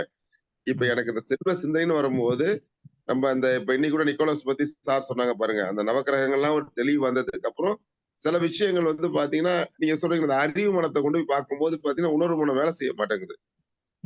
அப்ப இதுக்கு வந்ததுக்கு அப்புறம் தான் எனக்கு தெளிவே நிறைய கிடைச்சிருக்கு. என்னோட இறை பக்திக்கும் சரி, என்னோட உள்ளுணர்வுக்கும் சரி நிறைய விஷயங்களுக்கு நான் ரொம்ப தெளிவா இருக்கேன். அது அத்தனையும் உங்கள்ட்ட தான் கிடைச்சிருக்குன்னு வச்சீங்களேன். அதனால வந்து கரெக்டான தெளிவு வந்திருக்குன்னு இப்ப நான் ஃபீல் பண்றேன். ஏன்னா முன்னாடி கண்மூடித்தனமா இருந்த ஒரு விஷயம் வந்து பாத்தீங்கன்னா தெளிவான ஒரு சூழ்நிலைக்கு நான் வந்துட்டேங்கிறத நான் சொல்ல வரேன். இல்ல அதுதாங்க ஐயா. அப்படி இருக்கும்போது வந்து என்னன்னா, இந்த கருத்துல ஏன் முரண்பாடு ஏற்படுதுன்றேன். முரண்பாடு இல்ல சார். இதுக்கு ஒரு நல்ல ஒரு அர்த்தங்கள் வரும். உங்கள்ட்ட கிடைக்கும் வச்சிருப்பீங்க. நான் தான் சொன்னேன். நேத்தியே சொன்னேன். சார் என்ன கேள்வி கேட்டாலும் கரெக்ட்டா கவுண்டர் குடுக்குறீங்க. இதுக்கு ஏதாச்சும் ஒரு புக் படிக்கணுமான்னு கேட்டேன். அது நீங்களே அந்த பதில் சொன்னீங்க. சிறப்பான ஒரு பதில் வருமே அப்படிங்கிறதுக்காக கேட்கப்பட்ட கேள்விதான். வேற ஒண்ணும் கிடையாது. நல்லா நீங்க ஏன்னா எந்த ஒரு பதில் சொன்னாலும் அது வந்து ஏத்துக்கக்கூடிய பதிலாவும் இருக்கும். நடைமுறைக்கு ஒத்து போகக்கூடிய பதிலாவும் இருக்கும். அதனாலதான் அது பதில் இருக்குமான்னு நான் கேட்டேன் நானு. இல்லைங்க. அதுதான் வேற ஒண்ணும் இல்ல என்னுடைய பதில்கள் எப்படி இருக்கும்னு பாத்தீங்கன்னா, உங்களுக்கு உங்க வாழ்க்கையில எந்த அளவுக்கு அதை பயன்படுத்த முடியுமோ அந்த அளவுக்கு இருக்கும். சரிங்களா? அது அது சம்பந்தமான இன்னும் நிறைய இன்ஃபர்மேஷன்ஸ் எடுக்கலாம், டேட்டாஸ் கலெக்ட் பண்ணலாம். நான் உங்களுக்கு குடுக்கலாம். இன்னைக்கு உலகத்துல எல்லாருமே அதான் பண்ணிட்டு இருக்காங்க. நிறைய தகவல்களை கொடுப்பதும், தரவுகளை கொடுப்பதுமாக தான் இருக்கிறாங்க. அதுதான் வேணாங்கிறேன் நானு. நான் என்ன பண்றேன்னா, நமக்கு எந்த அளவுக்கு பயன்படுதோ அந்த அளவுக்கு மட்டும் அத எடுத்துக்கிறேன். அப்போ ஒரு பசுமாடு வீட்டுக்குள்ள விடுறதுனால, அது அந்த வைப்ரேஷன பாக்குது. அதனால நான் அத மட்டும் எடுத்துக்கிறேன். இன்னும் அதுக்குள்ள என்னெல்லாம் இருக்குதுன்னு டெப்த் ஆராய்ச்சி பண்றேன்னா, பண்ணலாம் நாம. நான் அவ்வளோ டெப்த்துக்கு போகல நானு. ஏன்னா, அது எனக்கு தேவைப்படல. புரியுதுங்களா நான் என்ன சொல்றேன்னு?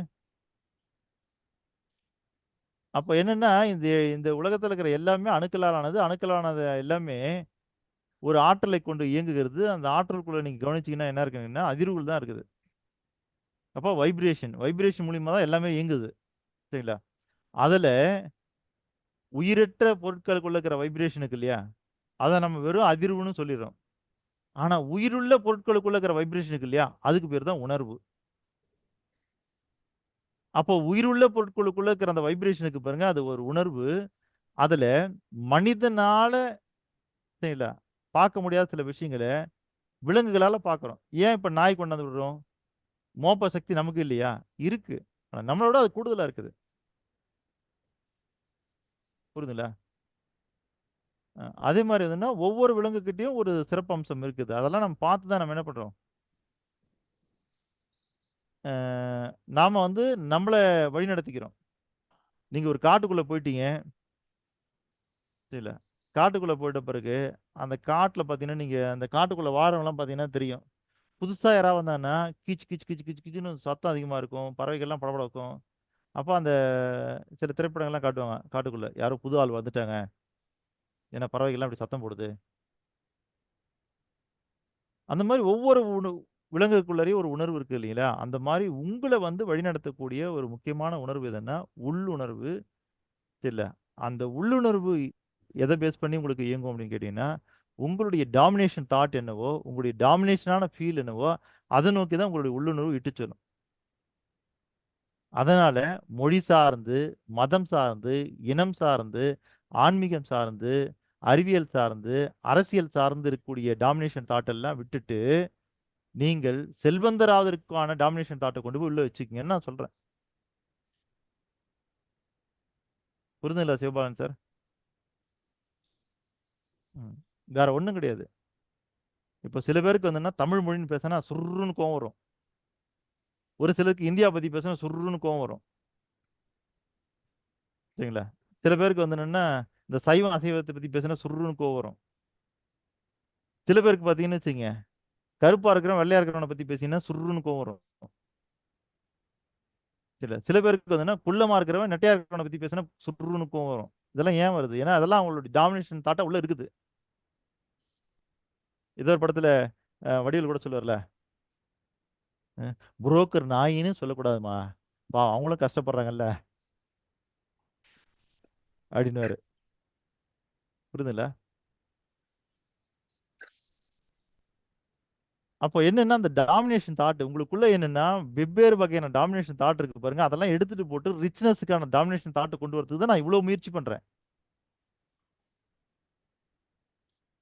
அத வெளியில கொண்டு வரது அவ்வளவு சாதாரணமான விஷயமா இருக்காது. கொஞ்சம் கஷ்டமா தான் இருக்கும். ஒரு நிமிஷம் லைன்ல இருங்க.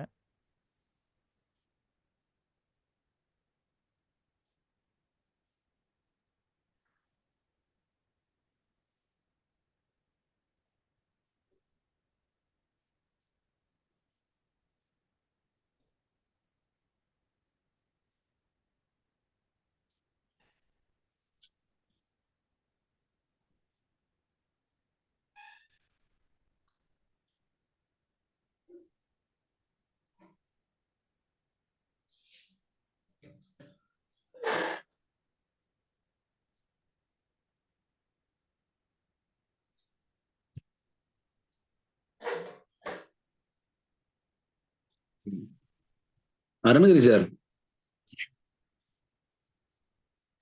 சொல்லுங்க சார். சார் இப்ப அந்த புதன் கிடைத்தாலும் பொண்ணு, பொண்ணு கிடைச்சாலும் புதன் கிடைக்காதுன்னு சொல்லி ஒரு பழமொழிக்கு புதன் அது ஏதோ கிடைச்சாலும் கிடைக்கும், சொன்னீங்க. புதன் கிடைக்காது. புதன் அது அது எதுக்காக சொன்னீங்க? 2 கோள்களும் இல்ல சார், புதன் வந்து சூரியனுக்கு பக்கத்துல இருக்கு. அதனால வெறும் கண்களால பார்க்க முடியாது. அத உணர்த்துறதுக்காக அப்படி சொல்லியிருக்காங்க. அறிவியல் இருக்கு, அந்த பழமொழியில அறிவியல் இருக்கு. புதனை வந்து நேரடியா பார்க்க முடியாதுங்க, சூரியனுக்கு பக்கத்துல இருக்கிறதுனால. சூரியனுக்கு பக்கத்துல இருக்காது. ஓகே, சூரியனோட பிரைட்னஸ் மூணாவது பொசிஷன்ல தான் நம்ம வாழ்ற பூமி இருக்கு. பூமி இருக்கு. ஓகே ஓகேங்க, நன்றி. அப்ப சரியா புரியல எனக்கு, அதுதான் கேட்டேன். சரி சரி சார், விளையாட்டுலாம் சொல்லுவா சார், வேலுமணி சார். சொல்லுங்க ஐயா. ரொம்ப கனமா இருக்கிற ஒரு ஆளுக்கு பின்னாடி ஒல்லியாகிறவங்க போன தெரியுமா? தெரியாது, மாட்டோம். கண்டிப்பா. அது மாதிரிதான். ஓகே ஓகேங்க ஐயா, நன்றி நன்றி. சிம்பிளா வந்துருங்க. ஓகே. அது பகல்ல தெரியாது என்பது வெளிச்சம், சூரிய வெளிச்சம் அதிகம் வருகிறதுனால நம்ம கண்ணுக்கு புதன் தெரிவதில்லை. அதனால அந்த வாசகத்தை பெரியவங்க போட்டது, புதன் கிடைத்தாலும் கிடைக்கலாம், புதன் கிடைக்காது. ஓகே ஓகேங்க ஐயா. அதே மாதிரி சூரியன் நெவர் செட் நெவர் ரைசஸ். நம்ம கண்ணுக்கு பார்க்கிறதுக்கு அப்படி தெரியுதே தவிர, பஸ்ல நம்ம டிராவல் பண்ற மாதிரி பூமியில நம்ம டிராவல் பண்ணிட்டு இருக்கோம். பாக்குற மரம் ஓடுற மாதிரி தெரியும் நமக்கு. அது ஓகே, அது நம்ம ஃபீல் பண்ணிருக்கோம். அதேதான், அதே மாதிரி தான் இருக்கு. அதனால அவங்க வந்து என்ன பண்ணிட்டாங்க, பூமி சென்டரா இருக்குது, சூரியன் சுத்தி வருதுன்னு பூமியை கொண்டு போயிட்டு இது சூரியன் சுத்தி வருதுன்னு நவகிரகத்தை அதுல வச்சுட்டாங்க. நவகிரகத்துல சூரியனை வச்சுட்டாங்க. ஆக்சுவலா கிரகம் இல்ல, அது வந்து ஸ்டார். கோல் கிடையாது. ம். அதை அப்போஸ் பண்ணது ஒருத்தரை உயிரோட எரிச்சிட்டாங்க. ஓகே. அதான் சொன்னீங்க. அப்புறம் அது உண்மை சார் எரிச்சவர் வந்து பாத்தீங்கன்னா யாரு ஃபர்ஸ்ட் யாரு சார் எரிச்சிருக்காங்க? அப்புறம் எரிச்சது யாரு? புருனோ ஹிந்துஸ் புருனோ எரிச்சிருக்காங்க இல்ல கிறிஸ்டின்ஸ் புருனோன்னு எரிச்சிருக்காங்க? ஆ, கோப்பர் நிக்கோலஸ்ன்றது முதல்ல இந்த தீரத்தை கொண்டு வராரு. ஆ, அவருக்கு எதிர்ப்பு தெரிவிக்கிறாங்க, ஆனா அவரை எரிக்கல. அதுக்கு ம், அடுத்து வந்தவர் வந்து புருனோன்னு சொல்லிட்டு வந்தாரு. ம், அவர் வந்து இத்தாலிய தத்துவவியலாளர் அந்த மேத்தமேட்டிக்ஸ் சயின்டிஸ்ட் அவர். ம், அவரு சொல்றாரு பூமி சுத்தலைங்க, சூரியன் தான் சுத்துது, சாரி சூரியன் சுத்தல, பூமி தான் சுத்துது அப்படின்னு சொன்னாரு. நீ ம். விவிலியத்துக்கு அகைன்ஸ்டா பேசுற, பைபிள் அப்படி கிடையாது, பூமி வந்து ரெஸ்ட்ல இருக்குது, சூரியன் தான் சுத்தி வருது அப்படின்னு சொல்லிட்டு. இன்னும் ஒரு ஸ்டெப் மேல போய் சொல்லணும்னா, இந்த சூரிய குடும்பம் இருக்கு இல்லையா, எல்லா கோள்களும் சேர்ந்து இது எல்லாமே வந்து இப்ப நம்ம பஸ்ல பயணிக்கு புறப்பட்டு போற மாதிரி வந்து மொத்தமா சேர்ந்து இந்த கேலக்சியை சுத்துது. அதுக்கு 225 மில்லியன் வருடங்கள் ஆகுது. சூரியன் சென்டரா இருக்கு, மத்த கோள் எல்லாம் சுத்தி வருது. பூமி தன்னைத்தானே சுத்திது, சூரியனும் சுத்தி வருது, பூமியை நிலவு சுத்தி வருது. இது மொத்தம் கோள்களும் சேர்ந்து அந்த கேலக்சியை சுத்தி வருது. அதுக்கு பேரு கேலண்டிக் இயர்ன்னு சொல்லிட்டு. அந்த கேலண்டிக் இயர் வந்து 225 மில்லியன் வருடங்கள் ஆகுது. நம்ம மொத்தமா பஸ்ல வந்து ஒரு கோவில் போற மாதிரி வந்து சூரிய குடும்பம் மொத்தம் சேர்ந்து நாம வாழ்ற மில்கிவே என்ற கேலக்சியை சுத்துது. ஒரு நிமிஷம் சார். இந்த நவகிரகத்தை பத்தி பைபிள்ல போட்டிருக்கா சார்? அது பைபிள்ல இருக்குதா? அது வரிகள் இருக்குதா? நவகிரகத்தை பத்தி பைபிள்ல போடல. பைபிள்ல வந்து அவங்களோட வாசகம் இருக்கு. நவகிரகம் வந்து நம்ம கோவில்ல வந்து 9 கிரகத்துல வந்து சூரியனை வச்சிருக்கோம், அது கிரகம் இல்ல அப்படின்னு சொல்றேன் நான். அது ஓகே சார். அத வந்து அன்னைக்கு எதிர்த்தவங்க வந்து பாத்தீங்கன்னா இத்தாலியில எல்லாம் எதிர்க்காங்க. அங்க ஹிந்துஸ் இருக்க வாய்ப்பு இல்ல. அவங்க யாரு எதிர்த்தாங்கன்னு கேக்குறேன். அதான் சார் புருனோன்ற இத்தாலிய இவரை தான் எரிச்சாங்க, கிறிஸ்துவரை தான் எரிச்சாங்க. அவர் ஒரு கிறிஸ்துவர். ஆமா. எரிச்சது வந்து யாரு? ஹிந்துவா? என்னம்மா என்ன இதுல ரோம் உள்ளவங்கன்னு ரோம் கேக்குறேன். Rome Rome.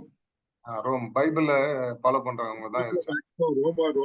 ரோம்ல வந்து அதிகமா கேத்தலிக்ஸ் தானே சார் அதிகமா இருப்பாங்க. ரோம் கேத்தலிக் சொல்லுவாங்கல்ல. கேத்தலிக்ஸ் தான் இருக்காங்க. பட் அவங்க வந்து அந்த பைபிள் வாசகத்துக்கு அகைன்ஸ்டா நீங்க பேசுறீங்கன்னு சொல்லிட்டு இல்ல எரிச்சாங்க. பைபிள் வாசகத்துல எப்படி வந்திருக்குன்னு கேக்குறேன். இந்த அவங்க அதான் ஜியோ சென்ட்ரிக் தியரி தான் பைபிள் வாசகத்துல இருந்தது. அதுக்கு முன்னாடி வரல. இன்னொரு சொல்லுங்க. ஜியோ சென்ட்ரிக் தியரி, சூரியன் வந்து சுத்தி வருது, பூமி வந்து நிலையா இருக்குன்ற தியரம் தான் இருந்தது முதல்ல ம், பைபிள். ம், ம், ம், ம், ம், ம். அதனால எரிச்சாங்க. அவங்க பைபிள்லயும் இயற்கையோட இணைச்சிருக்காங்க சில விஷயங்கள்லாம். Right sir? ஆமா ஆமா, இயற்கையோட இல்ல, எல்லாமே அதான் அனுமானிச்சு தான் எழுதியிருக்காங்க. அனுமானிச்சு எழுதியிருக்காங்க. அனுமானிச்சு தான் எழுதியிருக்காங்க. இத நம்ம ஃபர்ஸ்ட் கொண்டு வந்ததே பாபிலோன்ஸ் அப்படின்னு தானே நீங்க ஃபர்ஸ்ட் ஒரு ஏதோ ஒரு இதுல பார்த்து சொன்னீங்க நீங்க. இந்த மாதிரி ஒரு பாபிலோன்ஸ் வந்து காலங்களை கணிச்சது 360 நாட்கள். நம்ம 365 நாட் கணிக்கிறோம் இல்லைங்களா? உலகம் முழுக்க வந்து சோலாரை பேஸ் பண்ணி வந்து காலங்களை கணிக்கிறாங்க. இன்னொன்னு வந்து லூனாரை பேஸ் பண்ணி காலங்களை கணிக்கிறாங்க. நிலவு பேஸ் பண்ணி. அப்புறம் இன்னொன்னு வந்து லூனி சோலார் அப்படி ரெண்டுத்தையும் இது பண்றாங்க. அப்புறம் இன்னொன்னு வந்து நட்சத்திரத்தை பேஸ் பண்ணி காலங்களை கணிக்கிறாங்க. ஸோ லூனாருக்கும் சோலாருக்கும் டிஃபரன்ஸ் வந்து 10 நாள். அது 355 நாள், இது 365 நாள். ஆனா பாபிலோன்ஸ் வந்து 360 நாளை வந்து கணிச்சிட்டு வந்தாங்க. 360ன்றது மோஸ்ட் காம்போசிட் நம்பர். 3ஆல வகுப்படும், 4ஆல வகுப்படும், 5ஆல வகுப்படும், அப்படி 6ஆல வகுப்படும், 7ஆல வகுப்படும், இப்படி வர்றதுனால அது வந்து மோஸ்ட் காம்போசிட் நம்பர்னால 360 வந்து நம்ம வட்டத்துக்கு எடுத்துக்கிட்டோம். பைஆர் ஸ்கொயர் யூஸ் பண்றோம்ல, பை, அந்த இதுக்கு யூஸ் பண்ண ஆரம்பிச்சிட்டோம். அக்யூரேசியா போனீங்கன்னா 365 நாள் வந்து இப்ப இருக்கிற கிரிகோரியன் கேலண்டர்ல தான் நம்ம ஃபாலோ பண்ணிட்டு இருக்கோம். அதுவுமே தப்புன்னு சொல்லிட்டு இப்ப காமன் எராவுக்கு மாறிட்டு இருக்காங்க. காமன் எரா, பொது ஊழின்னு சொல்லிட்டு அதுக்கு மாறிட்டு இருக்காங்க. இப்ப கிரிகோரியன் கேலண்டர் இருக்கு. அதுக்கு முன்னாடி வந்து ஜூலியன் கேலண்டர் இருந்தது. அதுக்கு முன்னாடி பாபிலோனியன் கேலண்டர் இருந்தது. இப்படி உலகம் முழுக்க இன்னைக்கு 40 வகையான வெவ்வேறு கேலண்டர்கள் இருக்கு. ஸோ அதெல்லாம் வந்து அவ்வளவு அக்யூரேசியா இல்லைன்னு சொல்லி காமன் எராவுக்கு போறாங்க.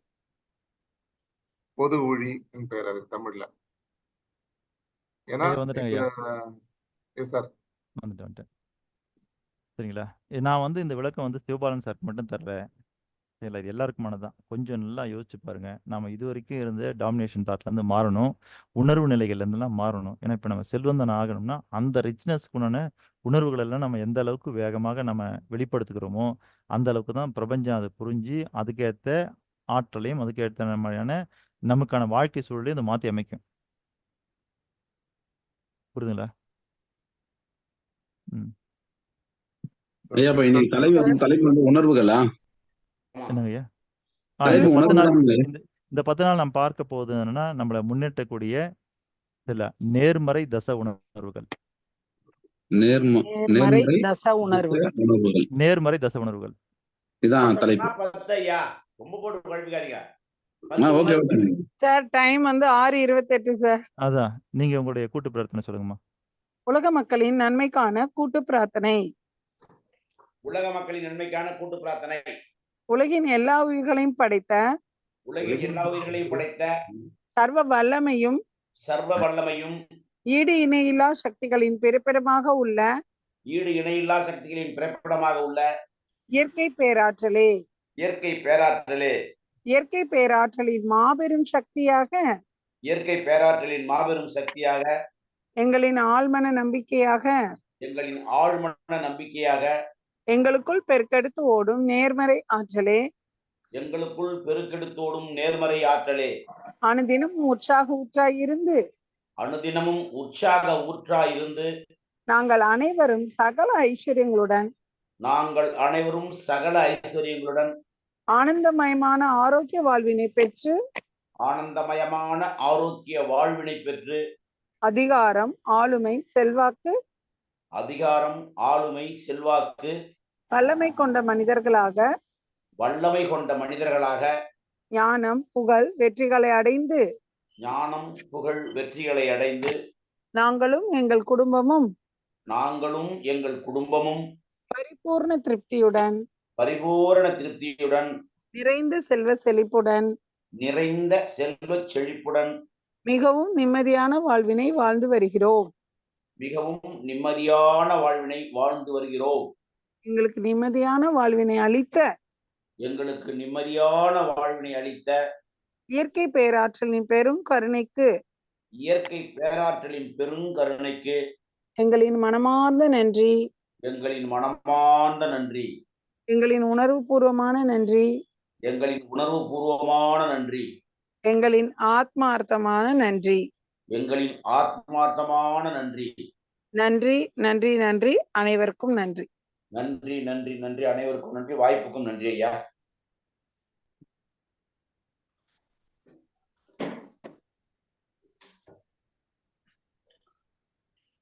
நன்றி நன்றி நன்றி நன்றி. மீண்டும் நாளை காலை 5 மணிக்கு சந்திப்போம் என்று கூறிக்கொண்டு நேத்து உங்களுக்கு போன் பண்ண எடுக்கல. ஜிக மூர்த்தி சார் நேத்து நான் சாம் சார் பார்த்துட்டு வந்தோம். Okay okay madam.